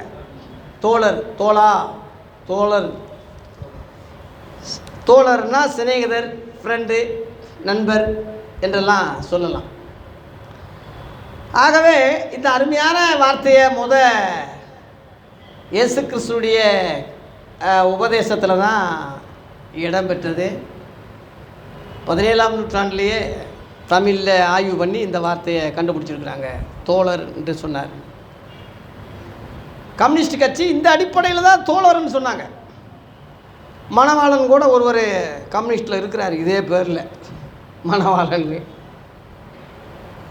அங்கே காரல் மார்க்ஸு, லெனின் எல்லாமே கிறிஸ்தவங்க. அவங்க எல்லாருமே ஆர்சி கிறிஸ்தவங்க. ஜோசப் ஸ்டாலின் ஜெர்மனி புரட்சியை ஹிட்லரையே முறியடித்தவர். ஹிட்லர் பெரிய ஒரு சர்வாதிகாரின்னா அவனையே தற்கொலை பண்ணி செய்யக்கூடிய அளவில் செஞ்சவர் தான் ஜோசப் ஸ்டாலின். அவர் சீர்திருத்த அவர் ஊழியக்காரனாக ஒப்பு கொடுத்து அப்புறம் சீர்திருத்தம் வந்து கட்சியில் வந்து அப்புறம் கம்யூனிஸ்ட்டில் இறங்கி அப்படி வந்தது. கம்யூனிஸ்ட்டில் புரட்சியாளர் இயேசு தான். நீங்கள் அதை புரிஞ்சுக்குங்க. கம்யூனிஸ்டனாலே புரட்சி, அந்த புரட்சி இயேசு கிறிஸ்துவால் தான் வந்தது. அறிவால் சுத்தியல் அந்த இது வந்து அறிவால்னு சொல்கிறது இயேசு கிறிஸ்து அறிவாலை வச்சுருந்தாருன்னே இருக்குது. வெளிப்படுத்தின விசேஷம் 14:14 கருக்குள்ள அறிவாலை வச்சுருந்தாருன்னே இருக்குது. அந்த அறிவால் கதிரினே போட்டிருக்கு. கதிரினே வசனம் இருக்குது. கதிர் அறிவால் கரில் அது ஒரு பிரிவு. இன்னொரு பிரிவு கதிர் அருவாள் சுத்தியல்னு சொல்கிறாங்க. சுத்தியல்னால் தொழிலாளி. இயேசு வந்து ஒரு தச்சு தொழிலாளி, தச்சேன். அவங்க பணக்காரங்களை ஏற்ற மாதிரி இயேசு ஐஸ்வர்யவான்களே உங்களுக்கு ஐயோன்னு சொன்னார். ஐஸ்வர்யவான் பரலோகத்துக்கு போகிறது அரிதுன்னு சொன்னார். ஆரம்பத்திலே ஏழ்மையிலிருந்து மதவாதிகளையும் பணக்காரங்களையும் எதிர்த்தார். அந்த சிகப்பு என்பது இயேசு கிறிஸ்துடைய ரத்தம். சிகப்பு அங்கியே உடுத்தப்பட்டதுன்னு யோவான் 19 அதிகாரத்தில் போட்டிருக்கு. ஏன்னா லேவியராகமத்தில் சிகப்பு கெடாரி தான் பலிக்கு வெட்டுவாங்க. அந்த அடையாளத்துக்கு லேவியராகமம் 19 உள்ளது. யோவான் 19 சிகப்பான அங்கியை உடுத்துவாங்கன்னு இருக்கு. அதே வெளிப்படுத்தல் 19 சிகப்பு அங்கியோடு வர்றாருயா, சிகப்பு துணியோடு வர்றாரு. 2ஆம் வருகையில் 3:19 தான் வருது. விளங்கினவே விளங்கிக்க. இதுதான் அந்த கம்யூனிஸ்டும். அதான் புரட்சி. அந்த நட்சத்திரம் என்பது நான் விடிவெள்ளி நட்சத்திரமாக இருக்கிறேன்னு சொன்னாரே, அதுதான் அந்த நட்சத்திரம். ஆகவே எல்லா காரியங்களும் இயேசு கிறிஸ்துவை முன்னிட்டு தான் வந்ததே தவிர தானாக வரல. அதனால் எடுபடும் நாட்கள் என்பது இயேசு கிறிஸ்து உயிர்த்தெழுந்து இவங்களை விட்டு போகும்போது இவங்க காத்திருப்பாங்க, உபாசம் பண்ணிப்பாங்க, ஜெபிப்பாங்க. அப்போ தான் அவங்களுக்கு துயரம் ஏற்படும். நான் அவங்களோட இருக்கும்போது அவங்க எதுக்கு துக்கப்படணும்? நீங்கள் யாரும் இல்லை துக்கப்படுறீங்க, அவனுக்கு யாரும் இல்லை துக்கப்படுறீங்க. நான் அவங்களோட இருக்கேன், அவங்க துக்கப்பட வேண்டிய அவசியம் இல்லை. உயிர்த்தெழுந்து போகும்போது கூட இயேசு என்ன சொன்னார்? உலகத்தின் முடிவு வரைந்தும் சகல நாட்களில் நான் உங்களுடனே கூட இருக்கேன்னு சொன்னார். சொல்லிட்டு இப்போ ஏயா போகிறீங்கன்னா, என் வார்த்தை உங்களுக்குள்ளே வச்சுட்டு தான் போகிறேன்னு சொல்கிறேன். நீங்கள் என்னில் நான் உங்களில் இருக்கேன்னு சொல்கிறேன். அதான் நம்முடனே இருக்கிற. இப்போ 2000 வருஷத்துக்கு மேலே ஆகியும் இயேசுவின் வார்த்தைகளை சொல்கிறோம்னா நமக்குள்ளே இயேசு இருக்கிறார். அப்படி வார்த்தை நமக்குள்ளே இருக்குது. அவருடைய ஒரிஜினல் உண்மையான பேர் வார்த்தை தான். தெரியுமா உங்களுக்கு? இயேசுன்னு சொல்கிறது கூட அவர் பேர் கிடையாது, காரண பேர் தான். கிறிஸ்துன்னு சொல்கிறதும் காரண பேர் தான்.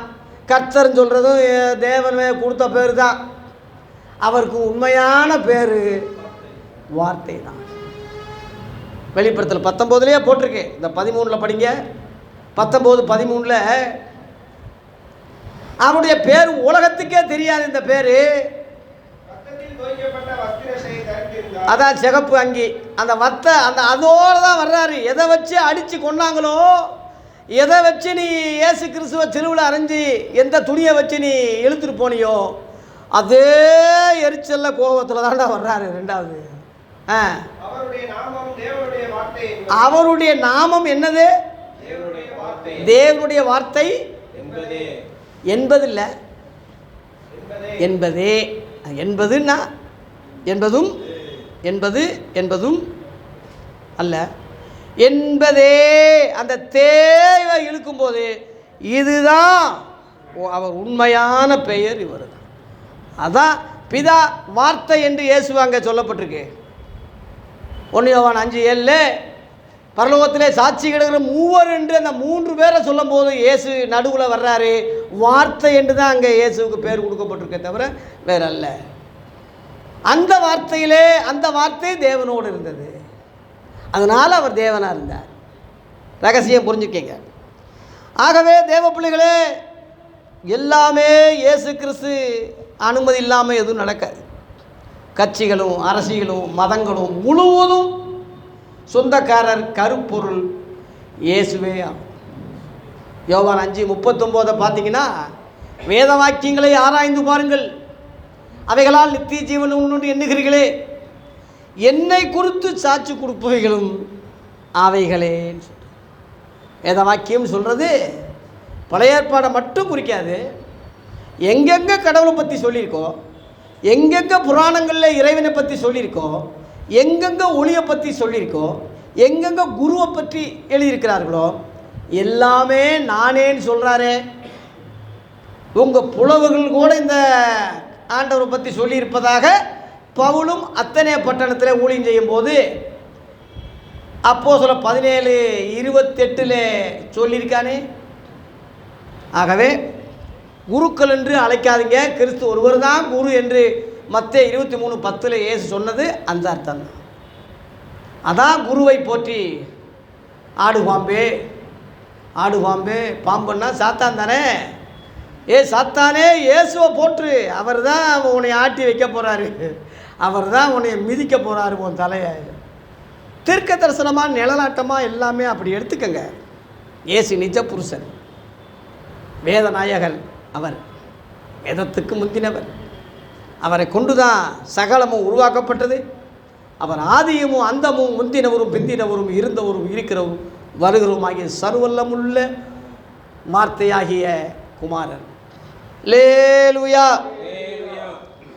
ஆகவே அவர் உதாரணம் சொல்கிறார் பாருங்க 17. புது திராட்சரசத்தை பழந்துருத்தியில் வார்த்து வைக்கிறதும் இல்லை, வார்த்து வைத்தால் துருத்திகள் கிழிந்து போகும், ரசமும் சிந்தி போகும், துருத்திகளும் கெட்டு போகும். புது ரசத்தை புது துருத்திகளில் வார்த்து வைப்பார்கள், அப்பொழுது இரண்டும் பத்திரப்பட்டிருக்கும். இந்த புதுன்னு சொல்கிறதெல்லாம் புது உபதேசம், புது சத்தியம்தான். திராட்சரசம் இயேசுவின் இரத்தத்தை குறிக்கும். ஆகவே துருத்தி என்பது நம்முடைய சரீரமாகிய ஆலயத்தை குறிக்கும். பழைய வஸ்திரம் என்பது பழைய ஏற்பாடை குறிக்கும். புது கோடி துண்டுன்னு சொல்கிறது புது வஸ்திரத்தை குறிக்கும். ரெண்டையுமே இணைக்காதீங்கன்னு சொல்கிறாரு. அது வேற, இது வேற. அதை அழிக்கல்ல, நிறைவேற்றத்தான் வந்தேன்னு மத்தேயு 5:17 சொன்னது. சிலுவையில் எல்லாம் முடிந்தது, முடிச்சிட்டார். முடித்ததை திரும்ப நீங்கள் நோட் பண்ண வேண்டிய அவசியம் இல்லை. 2024 உள்ள கேலண்டரை தான் நீங்கள் பார்க்கணுமே தவிர 2023 காலண்டரை நோண்டி பார்த்து இந்த தேதி என்ன டெய்லி அந்த தேதியை குறிச்சிக்கிட்டு அந்த வசனத்தை டெய்லி படிச்சுக்கிட்டு அதுவும் கடவுளுடைய வார்த்தை தான் சொல்லி பழைய வருஷத்தையும் நீ தேதியை குறிச்சிக்கிட்டு தெரிஞ்சா உன்னை மனநோயாளின்னு சொல்லுவாங்களே தவிர, மெண்டல் பிடிச்சவன் சொல்லுவானே தவிர, தெளிந்த புத்தி உள்ளவன் நல்ல மனுஷன் எவனும் சொல்ல மாட்டான். அதை வேணால் மடித்து வச்சுக்க, பார்த்துக்க. ஓஹோ, போன வருஷம் அப்படி நடந்துச்சோ, போன வருஷம் கிறிஸ்மஸ் இந்த நாளில் வந்துச்சா, போன வருஷம் கிறிஸ்மஸ்ஸு இந்த தேதியா, தேதி ஒன்று தான், கிழமை மாறும். அதை எல்லா வருஷத்துக்கும் பொருந்தாதே. இப்போ புது வருஷத்துக்கு அது பொருந்தாதுல்ல. இது கூட நான் அடுத்து பழைய வருஷமாக மாறிடும். 2025 வந்துட்டா. புதிய ஏற்பாடு என்பது மாறாதது, வருஷங்கள் மாறுற மாதிரி மாறுது. அதாவது வானமும் பூமியும் ஒளிந்து போகும், என் வார்த்தைகளோ ஒளிந்து போவதில்லை. வருஷங்கள் ஒளியும், மாதங்கள் ஒளியும், இயேசுவின் வார்த்தை ஒளியாது. அதனால் ஒவ்வொரு மாதமும் வாக்குத்தத்த ஆராதனை நடத்திக்கிட்டு இருக்கான். மே மாதம் வந்தவுடனே மே மாதம் ஆராதனை, மே மாதம் வாக்குத்தத்தம், ஏப்ரல் வாக்குத்தத்தம், அடுத்து ஜூன் வாக்குத்தத்தம், இந்த 1ஆம் தேதி காய் ஸ்தோத்திரம். அந்த நாளுக்கு ஏன் முக்கியத்துவம் கொடுக்குறீங்க? பௌர்ணமி ஜெபம், அப்புறம் என்ன ஜெபம், கார்த்திகை ஜெபம், அமாவாசை ஜெபம், நடுநிச ஜெபம். அப்போ தான் பிசாசிகள் நடமாடுமா? மந்திரவாதிக சோசியக்காரங்க சொல்கிறதெல்லாம் இவன் சொல்லிக்கிட்டு இருக்கான். சத்தியம் சொல்கிறவன் சோசியம் சொல்ல ஆரம்பிச்சிட்டான். நாங்கள்லாம் சோசியம் சொல்லக்கூடியவங்கள்லாம் இப்போ சத்தியம் சொல்ல ஆரம்பிச்சிருக்கிறோம்.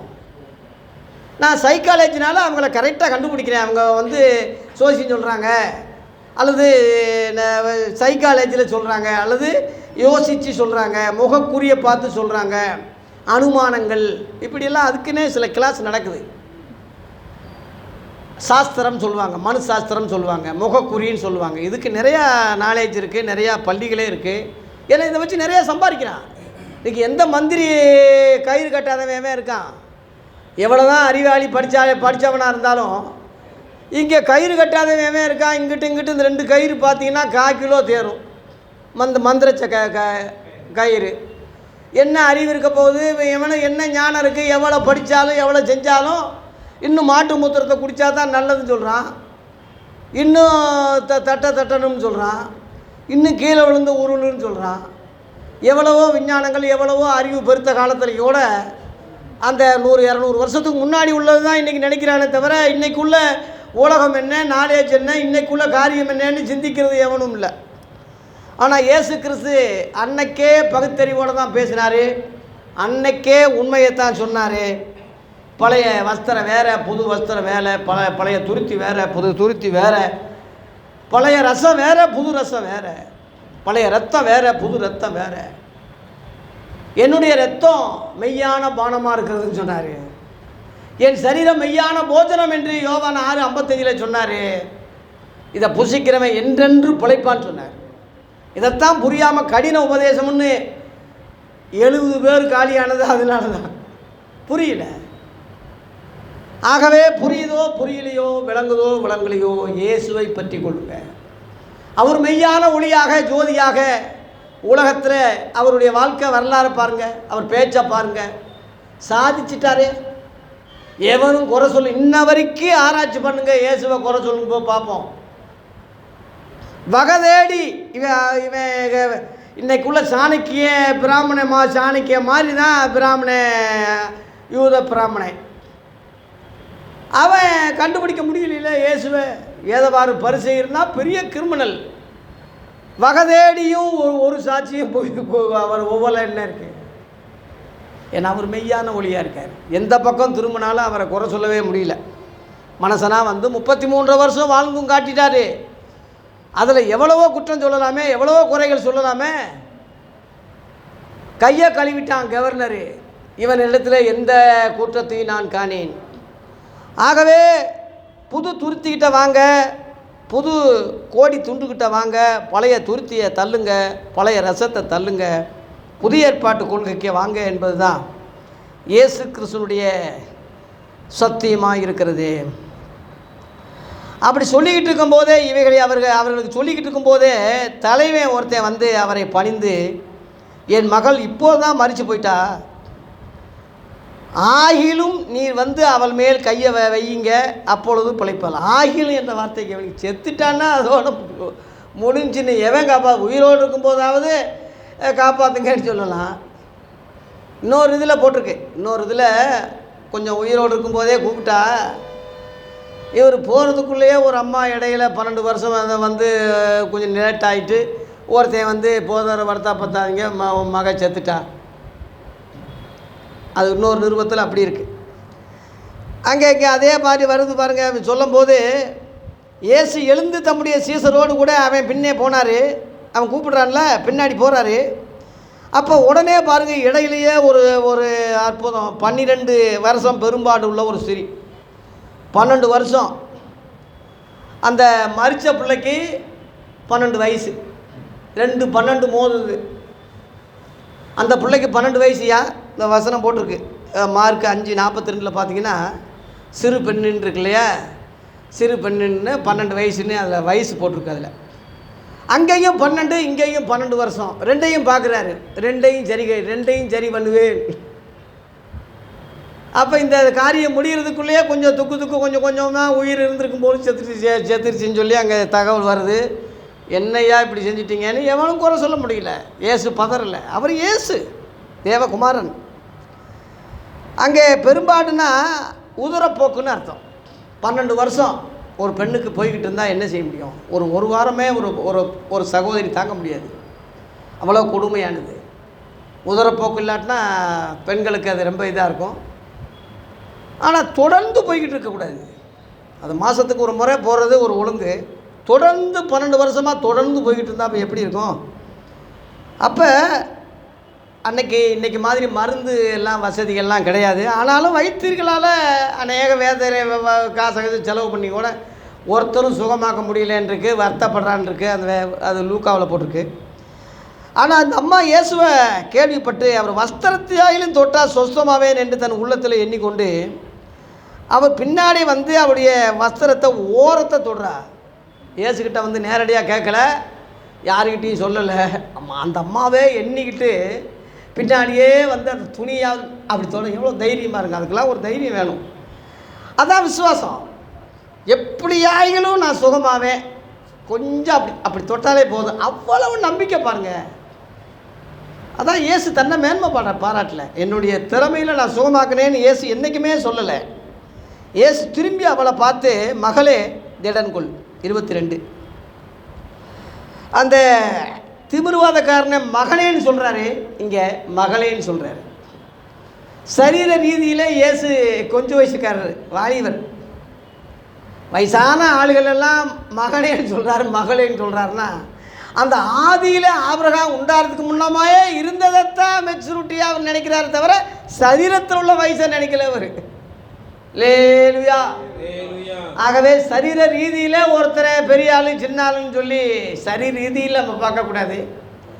ஆண்டவர் கிருபை இருக்கா, ஆண்டவர் விசுவாசம் இருக்கா, ஆண்டவருடைய மகிமை இருக்கா, இதைத்தான் பார்க்கணுமே தவிர சரீரத்தில் ஒருத்தன் வயசானவனாக இருந்தால் ரொம்ப தெரிஞ்சிருப்பான் போட்டுருக்குன்னு அந்த அர்த்தத்துக்கு நம்ம யாரையும் அந்த அர்த்தம். ஆனாலும் மதிப்பு கொடுங்க, மரியாதை கொடுங்க, முதியோர்களை மதிங்க. இயேசு என்ன சொல்கிறாருன்னா, திடன்கொள், உன் விசுவாசம் உன்னை ரட்சித்தது என்றார். அந்த நேரம் முதல் அந்த சிறி சொஸ்தமானால். இது இரண்டாவது அற்புதம். போகிற போக்குலையே நான் சுகமாக்குறேன்னு சொல்லலை, உன் விசுவாசம் உன்னைய ரசிச்சிருக்கு. எவ்வளவு அருமையான ஒரு மெச்சூரிட்டியான இயேசு, எவ்வளவு நல்லவராக இருக்கார் பாருங்க. இவரையும் இன்றைக்குள்ள ஆன்மீக தலைவர்களையும் இணைக்க முடியுமா, சொல்ல முடியுமா? அதனால தான் இவர் தலைவராக்குங்க, இவரை கோல் மாடலாக்குங்க, இவரை முதன்மையாக்குங்க, இவர் தான் நமக்கு தலைவர்னு சொல்கிறது காரணம் அதான். பூவோடு நார் சேர்ந்தால் நாரும் மணக்கும். நம்மளாம் நார பையன், இவரோடு சேரும்போது கொஞ்சமாவது அந்த மனம் வீசுமே என்பதுக்கு தான் நான் சொல்கிறேன். இன்றைக்குள்ள நார பையனோட நம்மளும் ஒரு நார் 2 நார் சேர்ந்தால் நாரி தானே போகும். அதனால இவரோட சேருங்க, இவரோட சேருவோம். ஆகவே அந்த நேரமே அந்த சிறிய சுகமானார். அப்போ இயேசுவானவர் திரும்ப வர்றாரு, அந்த தலைவனுடைய வீட்டுக்கு வர்றாரு.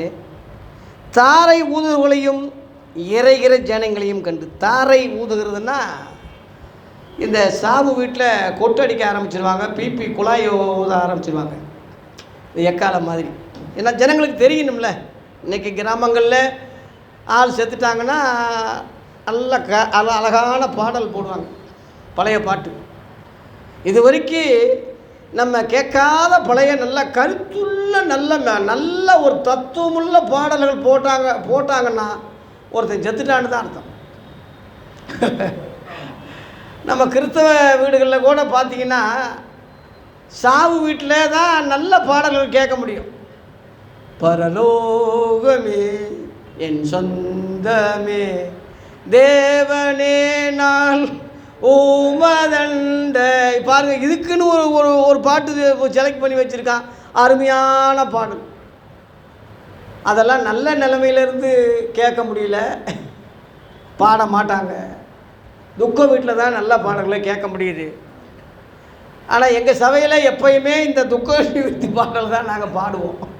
எப்பயுமே இந்த ஐயா சாலமோன் ஐயா இருக்கார், சாராள ரோஜம்மா பழைய பாடல் தான் பாடுவார். இப்போ கூட எந்த அன்புள்ள ஆண்டவர்னு சொல்லி ஒரு அழகான, யார் இன்றைக்கி இந்த பாட்டு யார் பாடுறாங்க? எல்லாம் குத்து நடனம், கும்பாங்குத்து, வாய்க்கு விளங்காத ஒன்றுக்கும் புரியாததான் இன்றைக்கி பாடி ஊருட்டுருக்கானே தவிர அந்த கீர்த்தனை பாமால பாட்டெல்லாம் கண்ணீர் வரும். அவ்வளோ அருமையான பாடல்கள், தத்துவங்கள். ஆகவே எல்லாம் தாரை ஊதுறாங்க, கொட்டடிக்கிறாங்க, எல்லாம் முடிஞ்சு போச்சுன்னு ஆயிடுச்சு. இறைகிற ஜனங்களை கண்டு எல்லாம் ஐயோ, ஏன்னா சின்ன பிள்ளை இல்லை, 12 வயசு பிள்ளை செத்துட்டா எப்படி இருக்கும், துக்கம் அவ்வளோ இதாக இருக்குது. அப்போ விலகுங்கள், இந்த சிறு பெண் மறிக்கவில்லை, நித்திரையாக இருக்கிறாள் என்றார். அதற்காக அவரை பார்த்து நகைத்தார்கள். அழுதவங்க டக்குன்னு சிரிச்சிட்டாங்க ஒரே இதில். ஏசு பாருங்கள், ஒரு துக்கம் வீட்டில் அழுகிறவங்களை டக்குன்னு சிரிக்க வைக்கிறதுக்கு இன்றைக்கி என்ன செய்வாங்கன்னா, இன்றைக்கி செய்கிறாங்க. என்ன செய்கிறாங்க, ராஜாராணி ஆட்டத்தை கொண்டு வருவாங்க. முனிச்சாலையிலேருந்து வாடிப்பட்டியிலேருந்து கொண்டு வந்து ஜட்டியோடு ஆட விடுவாங்க, நல்லா சாராயத்தை போட்டு. எல்லாம் கும்மாங்குத்து டான்ஸு எல்லாம் கெட்ட வார்த்தையாக பேசும்போது அந்த குடிகார கோவிந்தாரெலாம் அங்கே சேர்ந்து அவன் சிரிக்காச்சு கொண்டாட டான்ஸ் ஆட ஆரம்பிச்சிடுவான். இது வேறு. அன்னைக்குள்ள காலம் அப்படி கிடையாது. அந்த அழுகை டக்குன்னு சிரிப்பாக மாறிச்சு. என்ன சேர்த்து உறங்குதுன்னு சொல்கிறாரு. நம்மெல்லாம் என்ன அவ்வளோ முட்டாளா? எல்லாம் பார்த்துக்கிட்டு டெஸ்ட் பண்ணி செத்து போச்சுன்னு தானே கொண்டு வந்திருக்கிறோம். ஊது குழாயை கொண்டு ஊதிக்கிட்டு இருக்காங்க. இவர் என்ன இப்படி சொல்கிறாரு? டக்குன்னு சிரிக்க ஆரம்பிச்சிட்டாங்க. இயேசு எல்லாரையும் வெளியே துரத்துறாருன்னு பாருங்கள். இப்படிப்பட்டவங்களை வச்சு ஒரு அற்புதம் செய்ய முடியாது. பரியாசம், கேலி, கிண்டல் இந்த மாதிரி ஆளுகளை வச்சு ஒரு அற்புதம் செய்ய முடியாது. இவங்க தான் இப்போ பொய்யான அற்புதத்தை தேடி வர்றாங்க. இவங்களை தான் இன்றைக்கி அற்புதங்களை தேடுறாங்க. எல்லாம் இந்த மாதிரி ஜனங்க தான். இவங்களை வச்சு ஒரு அற்புதம் செய்ய முடியாது. துரத்துறாரு. அவர் உள்ளே பிரவேசித்து அந்த சிறு பெண்ணை கையை பிடித்தார். உடனே அவர் எழுந்திருந்தார். இது மூன்றாவது அற்புதம். அல்லேலூயா. எப்படி அருமையான அற்புதம் செய்கிறாரு. அடுத்து இந்த அதிகாரத்தை முடிச்சிடலாம். இன்னும் ஒரு 10 நிமிஷம் இருக்குது 8 ஆகிறதுக்கு. இந்த சங்கதி அந்த தேசமெங்கும் பிரசித்தமாயிற்று. இயேசு அவ்விட விட்டு போகையில் 2 குருடர் வர்றாங்க. இயேசுக்கு பின் சென்று, தாவீதின் குமாரனே எங்களுக்கு இறங்கும் என்று கூப்பிடுறாங்க. 2 குருடன். தாவீதின் குமாரன்னு ஏன் சொல்கிறாங்கன்னா, அப்படி சொல்லி கொடுத்துருக்காங்க. அவங்களுக்கு என்ன தெரியும், பாவம் சொல்லி கொடுத்துருக்காங்க. எல்லாம் சொல்ல சொல்ல சொல்ல சொல்ல அதுவே சொல்லும் கிளிப்பிள்ள மாதிரி அதுவே சொல்ல ஆரம்பிச்சிட்டாங்க. இந்த குருடர்களுக்கெல்லாம் இயேசு விளக்கம் கொடுக்கல. இவர் தாவீதின் குமாரன் கிடையாது, ஆனால் அப்படி ஒரு பாரம்பரியம் ஆயிடுச்சு. அந்த பாரம்பரியத்தில் கூப்பிடுறாங்க. நீ முறை இல்லாமல் கூப்பிடுற, சரியில்லாமல் கூப்பிடுற, அதனால் உன் ஜெபம் கேட்க மாட்டேன், இப்படியே போங்கடான்னு இயேசு கோவப்படல. சரி, தெரியாமல் சொல்கிறாங்க, எப்படியோ விட்டு அப்புறம் வார்த்தைகள் நினைக்கல. அவங்க உள்ள பரிதாபத்தை பார்க்குறாரு. பார்த்துட்டு வீட்டுக்கு போய் ஒரு வீட்டில் போய் உட்கார்றாரு. அவர் வீட்டுக்கு வந்த பின்பு அந்த குருடர் திரும்ப வர்றாங்க. இயேசு அவங்கள பார்த்து, இதை செய்ய எனக்கு வல்லமை உண்டு விசுவாசிக்கிறீங்களா என்று கேட்குறாரு. அதற்கு அவர்கள், ஆம் விசுவாசிக்கிறோம் ஆண்டவரே என்றார்கள். இந்த ஆண்டவரே என்ற வார்த்தை, எஜமானனே நாங்கள்லாம் உம்முடைய அடிமைகள், நீங்கள் தான் எங்களை ஆண்டு கொள்கிறவர், நீங்கள் தான் எங்களுக்கு தலைவர், அந்த அர்த்தம் தான் ஆண்டவரேன்னு சொல்கிறது. ஆளுகிறவர். நாங்கள் நிச்சயமாக நம்புகிறோம்ப்பா அப்படி சொல்லும்போது இயேசு அவங்க கண்களை தொடுறாரு. உங்கள் விசுவாசத்தின் படி உங்களுக்கு ஆக கடவுது என்றார். உடனே அவருடைய கண்கள் திறக்கப்பட்டது. இதை ஒருவரும் அறியாதபடிக்கு எச்சரிக்கையாக இருங்கள் என்று இயேசு அவர்களுக்கு கண்டிப்பாய் கட்டளையிட்டார். ஆனால் அவர்களோ புறப்பட்டு தேசமெங்கும் அவருடைய கீர்த்தியை பிரசித்தம் பண்ணினார்கள். 31. அது நல்லது தானே. தேசமெங்கும் போய் சொல்கிறது, கீர்த்தி பிரசம் எல்லாம் ஜனங்க எல்லாம் சொல்கிறது நல்லது தானே அப்படி நம்ம நினைக்கிறோம்.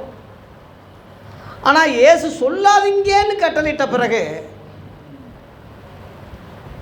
இவங்க நல்லதாகவே நினச்சி செய்தாலும் அது தப்பு தான். சொல்லக்கூடாது, செய்யக்கூடாது. உங்களுக்கு இன்னும் விளக்கம் சொல்லப்போனால், இயேசுவின் கட்டளையின்படி நடவாமல் மீறி ஊழியம் என்று பேரில் செய்வதும் அட்டூழியம்தான். அது ஊழியம் அல்ல. இயேசுவின் கட்டளை அது நல்லதோ கெட்டதோ, புரியுதோ புரியலையோ, உனக்கு விளங்குதோ விளங்கலையோ, அவர் கட்டளை ஆர்டர் கொடுக்குறாரு. அதுக்கு மேலே நான் நன்மை செய்வேன், அதுக்கு மேலே அவரை நான் உயர்த்துவேன். அவர் கட்டளையை மதிக்காதவே அவரை பிரசுத்தம் பண்ணுறானா? இது என்ன நியாயம்? இயேசுவை நீ மதிக்கிறது இல்லை, அவர் கட்டளைக்கு நீ இணைஞ்சு கீழ்ப்படுகிறது இல்லை. ஆனால் அவருடைய ஊழியத்தை நான் செய்கிறேன்னா இது எந்த வகையில் நியாயமாகும்? உமது நாமத்தினாலே பிசாசுகளை துரத்தினோம் அல்லவா, உமது நாமத்தினாலே அநேக அற்புதங்கள் செய்தோம் அல்லவான்னு சொல்லும் போது மெச்சல். அவர் அக்கிரம செய்காரே என்னை விட்டு அகன்று போங்கன்னு சொல்லி மத்தேயு 7:22, 23 சொன்னது அந்த அர்த்தம் தானே. அந்த அர்த்தம் தானே. பிதாவின் சித்தத்தை செய்கிறவன் தான் பரலோகத்துக்கு போவான். அது இல்லாமல் என்னை நோக்கி கத்தாவே கத்தாவேன்னு சொல்கிறதும், என்னை பிரசுத்தம் பண்ணுறதும், எனக்கு ஊழியம் செய்வதும், என் பேரில் திருக்கதரன்னு சொல்கிறது, என் பேரில் பிசாசி துரத்துவதும் நான் அங்கீகரிப்பேனா? என் கட்டளைக்கு மீறிட்டு என்னையவே நீ மகிமைப்படுத்தினா அதை நான் ஏற்றுக்கிறவனா? அந்த அர்த்தம் தான். இன்றைக்கி உள்ள ஸ்தாபனங்கள் இயேசுவின் ஊழியம் செய்கிறாங்க, பிரசுத்தப்படுத்துகிறாங்க, சுவிசேஷம் சொல்கிறாங்க, எல்லாம் செய்கிறாங்க.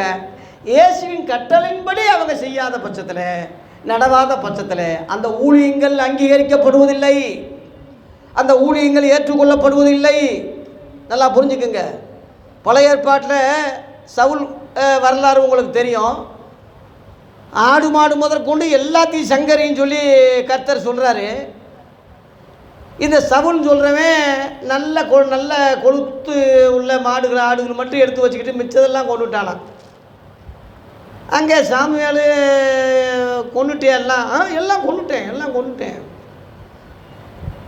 ஆடு மாடு சத்தம் கேட்குது, அது என்ன? அது பலிக்காக, ஆண்டவர் பலிக்காக எடுத்து வச்சிருந்தேன். அதான் பழைய பார்க்கிலும் கீழ்ப்படிதல் தான்ப்பா முக்கியம். கீழ்ப்படியில் தான் பலிய விரும்புகிறாரோ, கீழ்ப்படிதல் தான்டா. கீழ்ப்படியாமல் போகிறது இரண்ட பாவத்துக்கு பில்லி சூனியத்துக்கு ஒப்பாக இருக்குதுன்னு சொல்லி அங்கே சொல்லப்பட்டிருக்கு. அது மாதிரி தான் புதிய ஏற்பாட்டில் இயேசுவின் கட்டளைக்கு நீ கீழ்ப்படியாமல் நீ 1000 செஞ்சு, நாங்கள் கழுத பவனி போகிறோம், நாங்கள் ஈஸ்டர் பண்டிகை கொண்டாடுறோம், நாங்கள் புனித வெள்ளியை நடத்துகிறோம், நாங்கள் சாம்பார் புதன்கிழமை நடத்துகிறோம். இவர் எதை சொன்னாரானு, உமக்காகத்தானே, எல்லாம் இயேசுக்காகவே செஞ்ச மாதிரி செய்கிற. இயேசு சொல்லலை. கர்த்தர் மகிமை தானே, அவருக்கு மகிமை தானே.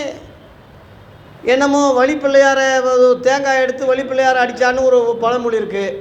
ஏன்டா அப்படி திருடி அடிக்கிறல்ல? சாமிக்கு தானே. சாமி நானா தின்னேன், சாமிக்கு தானே அடிச்சேன்ல, தப்பு தாண்டே, திருடுன தப்பு தானே, அது சொல்ல துப்பு இல்லை. நான் எல்லாருடைய கால்களை கழுவுறேன், நான் கழுவுற மாதிரி நீங்களும் கழுவும்படி நான் மாதிரியை காண்பித்தேன், நான் செய்தது மாதிரி செய்யுங்கன்னு சொல்லி யோவான் 13ஆம் அதிகாரத்தில் 14-15 கத்தி கதறி சொல்லிட்டு கட்டளையிட்டா ஒருத்தன் அதை செய்யறதில்லை. அவர் சொல்லாததெல்லாம் செய்கிறாங்க. என்னடான்னா கர்த்தருக்காக, இயேசுக்காக, தேவனுக்காக செய்கிறோம். என்ன ஏற்றுக்கிற முடியுமா? நல்லதோ கெட்டதோ, புரியுதோ புரியலையோ, எதுக்காக சொல்கிறாரோ சொல்லலையோ, உனக்கு ஒன்றுமே புரியலையோ, கட்டளையிடுறார், கண்டிப்பாக எச்சரிக்கிறார். அதுக்கு ஒரு மரியாதை கொடுக்க வேணாமா? எதுக்குன்னு இப்போ நான் சொல்கிறேன். எதுக்குன்னா, பிரசித்தமாகி அதிகமாக ஆயிட்டா இவரை திருவிழா அறையாமல் இவர் தான் மெஸ்ஸியா வந்துட்டார்னு அன்னைக்கே நினச்சிட்டா போச்சு. நினச்சிட்டா வந்த நோக்கம் நிறைவேறாம போயிரு. ரகசியம் சொல்கிறேன். அதுக்கு பிறகு பிரசித்தி ஆகத்தான் போகும். அதுக்கு முன்னாடி ஆகிட்டா யூதர்கள் டக்குன்னு கண்ணை திறந்துட்டா முடிச்சு இவரை திருவிழா அறையவே மாட்டாங்க. அதனால் அடக்கி வாசிங்கப்பா, சொல்ல வேணாம்ப்பா, இறக்கத்தின்படி செய்கிறாரு, பிரசித்தை பண்ணாதீங்க, நான் சிலுவைக்கு போகிறதுக்கு முந்தி இதை அடக்கி வைங்க. அந்த அர்த்த ரகசியம் தான். இப்போதான் புரிஞ்சுக்கங்க. சில காரியங்களை இப்போ அவர் போகாத இடத்துல போக சொல்கிறாரு, அது வேறு, அது புறஜாதி வீடு, அது யூதர்கள் கிடையாது. யூதர்கள் டக்குன்னு வகை தேடிக்கிட்டு இருக்கிறவன் கண்டுபிடிச்சிட்டான்னா திருவிழா அறைய மாட்டான். வந்த நோக்கம் நிறைவேறாது. ரகசியம் தான். அதனால் தேவ பிள்ளைகளே, எல்லாத்துக்கும் ஒரு பொருள் உண்டு. இப்போ நான் சொல்ல பிறகுது உங்களுக்கு விளங்குது. இல்லாவிட்டால் நல்லது தானே சொல்கிறார், நல்லது தானே அவங்க செஞ்சாங்க, எப்படி குறை சொல்லலாம்? ஏன் உனக்கு ஒன்றுமே தெரியாவிட்டாலும் கட்டளையிடுறாரு சொல்லாதீங்கன்னு எச்சரிக்கிறாரு. இத்தனையும் மீறி நான் அவருக்கு தானே ஊழியம் செய்கிறேன், அவருக்கு மகிமை தானே, என்ன உன்னை என்னன்னு சொல்ல? இந்த மாதிரி தான் இன்றைக்கி உள்ள ஊழியக்காரன். அவர் கட்டளையிடாததை, அவர் செய்யாததை செஞ்சுக்கிட்டு இருக்கான். அம்மாவாசை ஜெபம் சொல்கிறான், நடுநிலை ஜெபம் சொல்கிறான், பெந்தேகோஸ் பண்டிகைன்னு இப்போ கொண்டாட போகிறான். யார் சொன்னாங்க? யார் அவர் கட்டளையிட்டாரா? அவர் என்னடா சொன்னார்? மத்தேயு 28ஆம் அதிகாரத்தில் 19-20 நான் கட்டளையிட்ட யாவையும் அவர்கள் கை கொள்ளும்படி உபதேசம் பண்ணுங்க அப்படின்னு சொன்னார். கட்டளையிட்ட மோசே கட்டளையிட்டது சொல்லலை, 4 நட்சத்திரங்களை பாருங்கன்னு சொல்லலை. 4 முக்கியம். ஒருத்தன் சொல்கிறான் பெந்தேகோஸ்து நாள் வந்த போதுன்னு அப்போஸ்தலர் 2:1 இருக்குல்ல, வந்த போதுன்னு தானே ஆவியானவர் இறங்கினாரு. சரி, அந்த போதுன்னா அந்த நாளை பிடிச்சிக்கிட்ட அப்போஸ்தலர் 3ஆம் அதிகாரத்தில் அவர் ஓய்வு நாளான போது யோவானும் பேதுருவும் யோவானும் என்ன செஞ்சாங்க, தேவாலயத்துக்கு போனாங்கன்னு இருக்கு. ஓய்வு நாளான போது, அப்போ ஓய்வு நாளான ஒன்று ஆலயத்துக்கு போ. இன்றைக்கி சனிக்கிழமை தான் ஓய்வு நாள், ஞாயிற்றுக்கிழமை கிடையாது. போ, எல்லாம் சிவந்திரியாக்கு போங்க. 4 முக்கியம். கலாத்தியர் 4:10 பவுல் சொல்கிறான், நாட்களையும் மாதங்களையும் வருஷங்களையும் பார்க்குறீங்களேடா, உங்களுக்காக நான் பட்ட பிரயாசமெல்லாம் வீணாக போயிடுச்சேன்னு சொல்கிறேன். பெந்தேகோஸ்து நாளில் இறங்கினா ஆவியானவரை பிடிச்சிக்க, நாளை விடு. அதே ஆவியானவரே அப்போஸ்தலர் 8ஆம் அதிகாரத்தில் கந்தக மந்திரிக்கு இறங்கினாரு. அப்போ அந்த நாளை அவர் இறங்கின நாளை கண்டுபிடி, அதுக்கு ஒரு விழா கொண்டாடு. அப்போஸ்தலர் 10ஆம் அதிகாரத்தில் கொர்நேலி வீட்டில் இறங்கினார்ல, அந்த நாளை கண்டுபிடி, அந்த நாளில் இன்னொரு பண்டிகை கொண்டாடு. அப்போஸ்தலர் 19ஆம் அதிகாரத்தில் இறங்கினாரு, அந்த நாளை கண்டுபிடிச்சி ஒரு விழாவை கொண்டாடு. அப்போஸ்தலர் 13ஆம் அதிகாரத்தில் இறங்கினாரு, நான் அழைத்த ஊழியத்துக்கு பிரித்து விடுங்கன்னு பேசினாரு. அப்போ அந்த நாளை கண்டுபிடிச்சி பண்டிகை கொண்டாடு. ஆவியானவர் விட்டு நாளை மட்டும் கண்டுபிடி. இது என்ன லாஜிக்கு, என்ன இது முட்டா பையங்க. ஆவியானவர் எங்கேயோ அங்கே தான் விடுதலையே தவிர நாள் எங்கேயோ அங்கே விடுதலை இல்லை. பரலோகத்தில் நாள் அழிஞ்சிரும், நாள் இருக்காது. எங்கே பரலோகத்தில் இருக்காது. பூமியில் எல்லா நாளும் நல்லதுன்னு கண்டார் தவிர ஒரு நாள் ஸ்பெஷலாக அவர் எதையும் எந்த நாளையும் சொல்லலை. உயிர்த்தெழுந்த ஞாயிறை ஏன் ஆராதனை நாளாக அப்போஸ்தலர் 20ஆம் அதிகாரத்தில் ஏன் சீசரில் வச்சுக்கிட்டாங்கன்னா, அதுக்கு சாட்சிக்காக வச்சாங்க. இந்த நாளில் இயேசு உயிர்த்தெழுந்தார், நாங்கள் சாட்சிங்க. அதுக்கு அடையாளமாக ஒரு ஆராதனையை அவங்க வச்சுக்கிட்டாங்க. அதான் ஞாயிற்றுக்கிழமை இன்னைக்கு. அந்த அர்த்தம்தான். ஆகவே நாளுக்காக நாம் அல்ல, நமக்காகத்தான் நாள். நாளையும் மாதங்களையும், மாதப்பிறப்பு, வருஷப்பிறப்பு, மே மாதம் வாக்குத்தத்தம், என்ன முட்டா பையங்க இவங்கெல்லாம். உங்களை என்னடா சத்தியத்தை சொல்ல போகிறாங்க? எப்படி கிறிஸ்தவங்களை இவங்க இந்த குறைஞ்ச அறிவை வச்சுக்கிட்டு முட்டாத்தனத்தை வச்சு என்ன சாபனங்கள் நடத்த போகிறாங்க? எல்லாம் முட்டா பையங்க தான். நம்ம முதியோர்கள் முழுவதும், நம்ம மூத்த தலைவர்கள் முழுவதும் ஒன்றும் தெரியாத குருட்டு பையங்க தானே. எப்படிடா இவங்களை நம்ம பின்பற்ற முடியும்? 17ஆம் நூற்றாண்டுலேருந்து வந்த ஸ்தாபனங்கள் தானே இதெல்லாம். நீ இருக்கிறது முழுவதும் தலைவர் யார்? உன் ஸ்தாபனம் எப்போ தொடங்கினது? நீயே கேளு. நீ இருக்கிற ஸ்தாபனம் எப்போ தொடங்கப்பட்டது? உன் தலைவர் பேர் என்ன? அப்போ அதுக்கு முந்தி தொடங்கப்பட்ட 1ஆம் நூற்றாண்டில் தொடங்கப்பட்ட அந்த சபை யார்? அந்த தலைவர் யார்? அந்த உபதேசம் என்ன? நீ இருக்கிற தலைவர் யார்? நீ இருக்கிற உபதேசம் என்ன? எது ஒரிஜினல், எது நல்லது, எதில் நீ இருக்கிற, எதில் இருக்கணும்? யோசனை பண்ணு, சிந்தி, உன் புத்திக்கு வேலை கொடு. ஆகவே அந்த குருடர்கள் சுகமானது 4வது அற்புதம். அடுத்து சீக்கிரம் முடிக்கிறேன் நான். 32 அவர்கள் புறப்பட்டு போகும்போது பிசாசு பிடித்த ஊமையை ஒருத்தன் அவனிடத்தில் கொண்டு வர்றாங்க. பிசாசு துரத்தப்பட்ட பின்பு ஊமையன் பேசினான். 33 இது 5வது அற்புதம். அப்போ அந்த ஊமைக்கு பேச விடாதபடி நாக்கில் உட்காந்துருக்கான் சாத்தான். அந்த சாத்தானை யாருக்கும் தெரியாது, இயேசுவுக்கு தெரியுது. சாத்தானே போன்னு சாத்தான் போனவொடனே ஊமையன் பேசுகிறான்.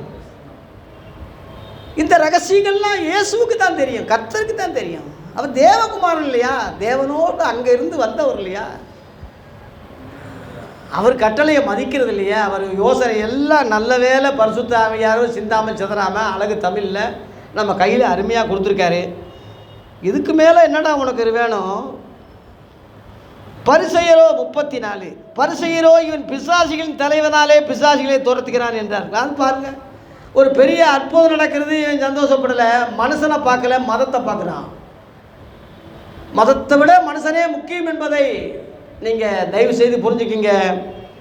உலக தத்துவத்தையே தலைகளாய் மாற்றின ஒரு புரட்சி, ஒரு வார்த்தை உண்டானா, அருமையான ஒரு வார்த்தை உண்டானா, அது ஆண்டவராகிய இயேசு கிறிஸ்து சொன்ன அந்த புரட்சி வார்த்தை தான். மத்தேயு 7:12 ஆதலால் மனுஷர் உங்களுக்கு எவைகளை செய்ய விரும்புகிறீர்களோ அவைகளை நீங்களும் அவர்களுக்கு செய்யுங்கள், இதுவே நியாயப்பிரமாணமும் தீர்க்க தரிசனமா. இதுவே மதங்கள், பிரமாணங்கள், கட்டளைகள் எல்லாம் ரெண்டாவது ஆக்கிட்டார். மனுஷனா நினைங்க. மனிதாபிமானம், மனிதத்தன்மை முக்கியம். அதுக்கு தான் மனுஷனை நினை, கடவுளை மறைன்னு சொன்னது அந்த அர்த்தம்தான். இவன் கடவுள் கடவுள் கடவுள்னு சொல்லி மனுஷனை ஒடுக்குறான், கடவுள் பேரை சொல்லி இழிவுபடுத்துகிறான். அப்படி அவன் சொன்ன கடவுளை உனக்கு கடவுளாக இருக்க முடியாது, கடவுள்னா அப்படி இருக்க மாட்டார். அதனால் அவன் சொன்ன கடவுள் இல்லை, மறை. அந்த அர்த்தம்தான். மனுஷனை நினை, உன்னை போல பிறரை நினை, அந்த அர்த்தம்தான் பெரியார் சொன்னது. மற்றபடி சரியாக நம்மக்கிட்ட அவர் இருந்திருந்தாருன்னா இன்றைக்கி இயேசுவையே ஏற்றுக்கிற மாதிரி செஞ்சுருப்பேன் நான் அவரை. அன்னைக்கு உள்ள அந்த பிராமண அந்த மூட பழக்கங்களை எதிர்த்தாரே தவிர வேற இல்லை. இயேசுவை அவருக்கு இல்லைன்னு சொல்லலை, இயேசுவை குறை சொன்னதே இல்லை. பெரியார் தேடலில் இயேசு இங்கே கூட்டங்கள், நற்செய்தி கூட்டங்கள் இன்ன வரைக்கும் நடந்துக்கிட்டு இருக்கு. அவர் பட்டம் எழுதி கொடுத்துருக்காரு. உலகத்திலேயே கிறிஸ்தவர்னா இயேசு ஒருவர் தான் அப்படின்னு சொல்லி ஒத்துக்கிட்டு தான் செத்துருக்கார். கடவுள் அப்பாற்பட்டது, இயேசுவை அவர் மறுதளிக்கலை. ஆகவே தேவ பிள்ளைகளே, மனுஷனை நினைங்க, மனுஷனை மதிங்க, எல்லா மதக்காரங்களையும் சகோதரனா சகோதரியாக நினைங்க. மத அடிப்படையில், மொழி அடிப்படையில், ஜாதி அடிப்படையில் ஒரு மனுஷனை அந்நியனா பார்க்காதீங்க. எல்லாரும் ஒரு ரத்தம், படைத்த இறைவன் ஒருவர் என்பதை மறந்துடாதீங்க. இதைத்தான் கர்த்தர் அங்கே சொல்கிறாரு. சகல பட்டணங்களையும் பாருங்கள் 35. பின்பு அவர் இயேசு சகல பட்டணங்களையும் கிராமங்களையும் சுற்றி நடந்து ஜெப ஆலயங்களிலே உபதேசித்து ராஜ்யத்தின் சுவிசேஷத்தை பிரசங்கித்து ஜனங்களுக்கு உண்டாயிருந்த சகல வியாதிகளையும் சகல நோய்களையும் நீக்கி அவர்களை சுஸ்தமாக்குறார். இங்கே ஜாதி வித்தியாசமே இல்லை. எந்த ஜாதி, எந்த மதம், எந்த ஆள் வந்தாலும் கூட இரக்கத்தின் அடிப்படையில் அவர் அற்புதங்களை செய்கிறார். அவர் திரளான ஜனங்களை கண்டபோது அவர்கள் மேப்பனில்லாத ஆடுகளைப் போல தோய்ந்து போனவர்களும் சிதறடிக்கப்பட்டவளுமாய் இருந்தபடியால் அவர்கள் மேல் மனதுருகிறாரியா. மனதுருகி என்ன செஞ்சார் தெரியுமா? மார்க்கு 6:34 பாருங்கள். இதே சம்பவத்தை அங்கே என்ன போட்டிருக்கு?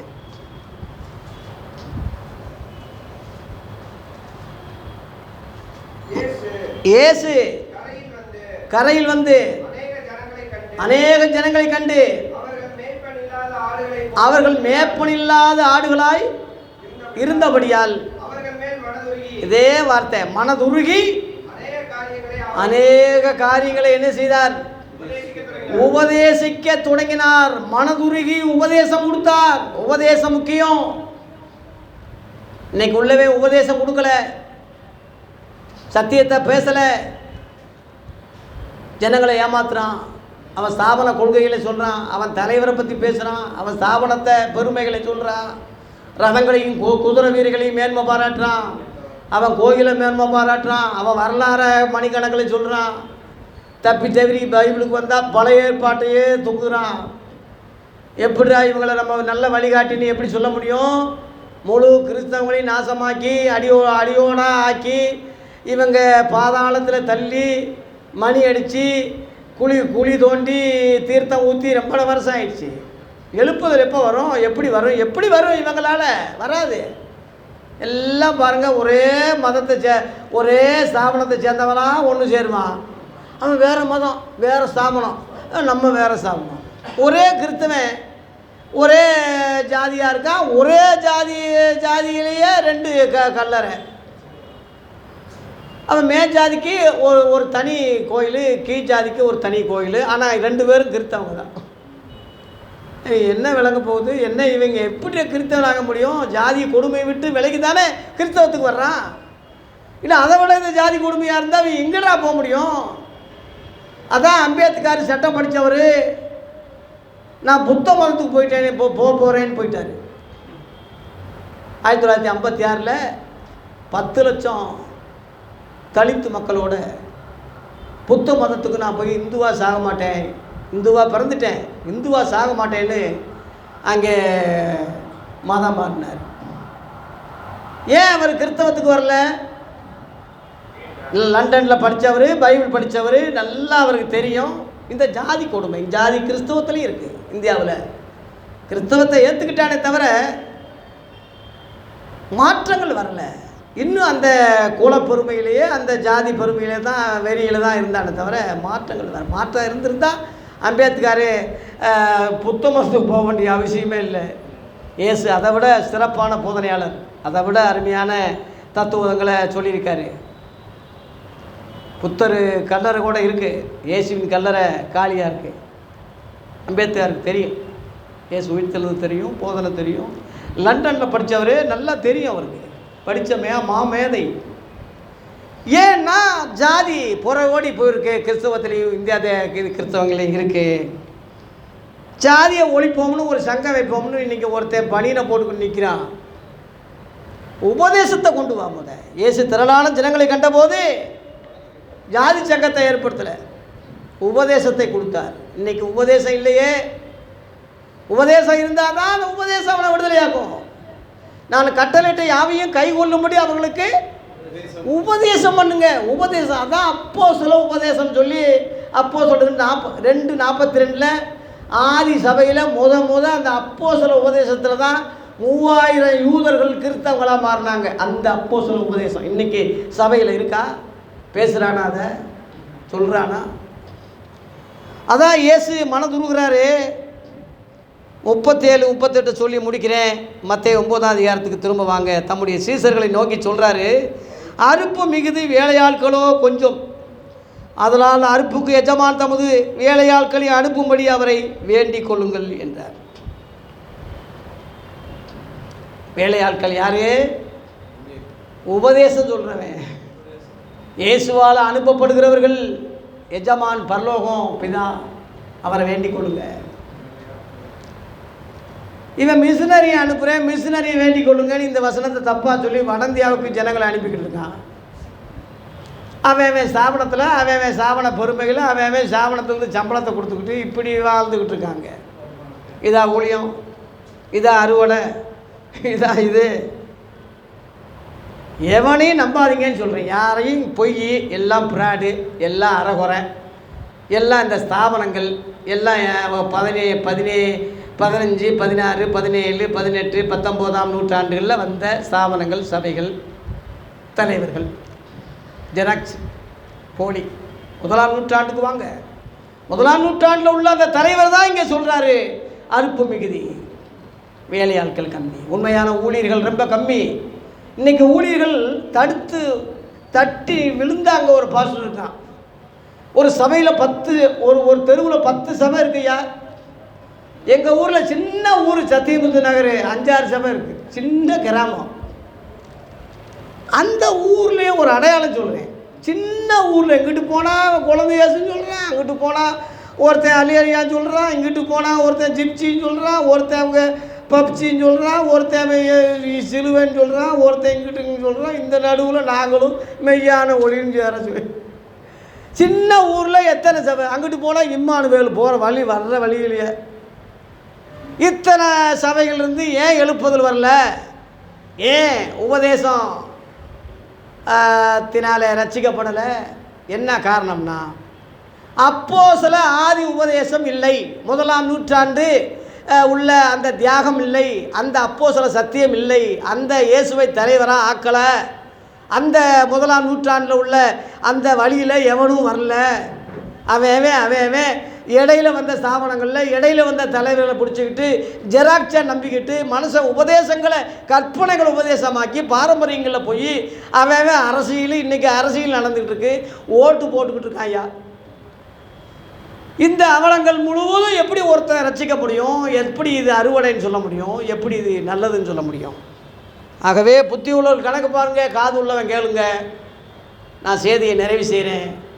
மத்தேயு 9ஆம் அதிகாரத்தை நிறைவு செஞ்சிட்டேன். அடுத்து மத்தேயு 10ஆம் அதிகாரத்தை அருமையான ஒரு ஊழிய அழைப்போட அடுத்த வாரம் தியானிப்போம். கர்த்தர் நம்மை ஆசீர்வதிப்பாராக. நன்றி, வணக்கம்.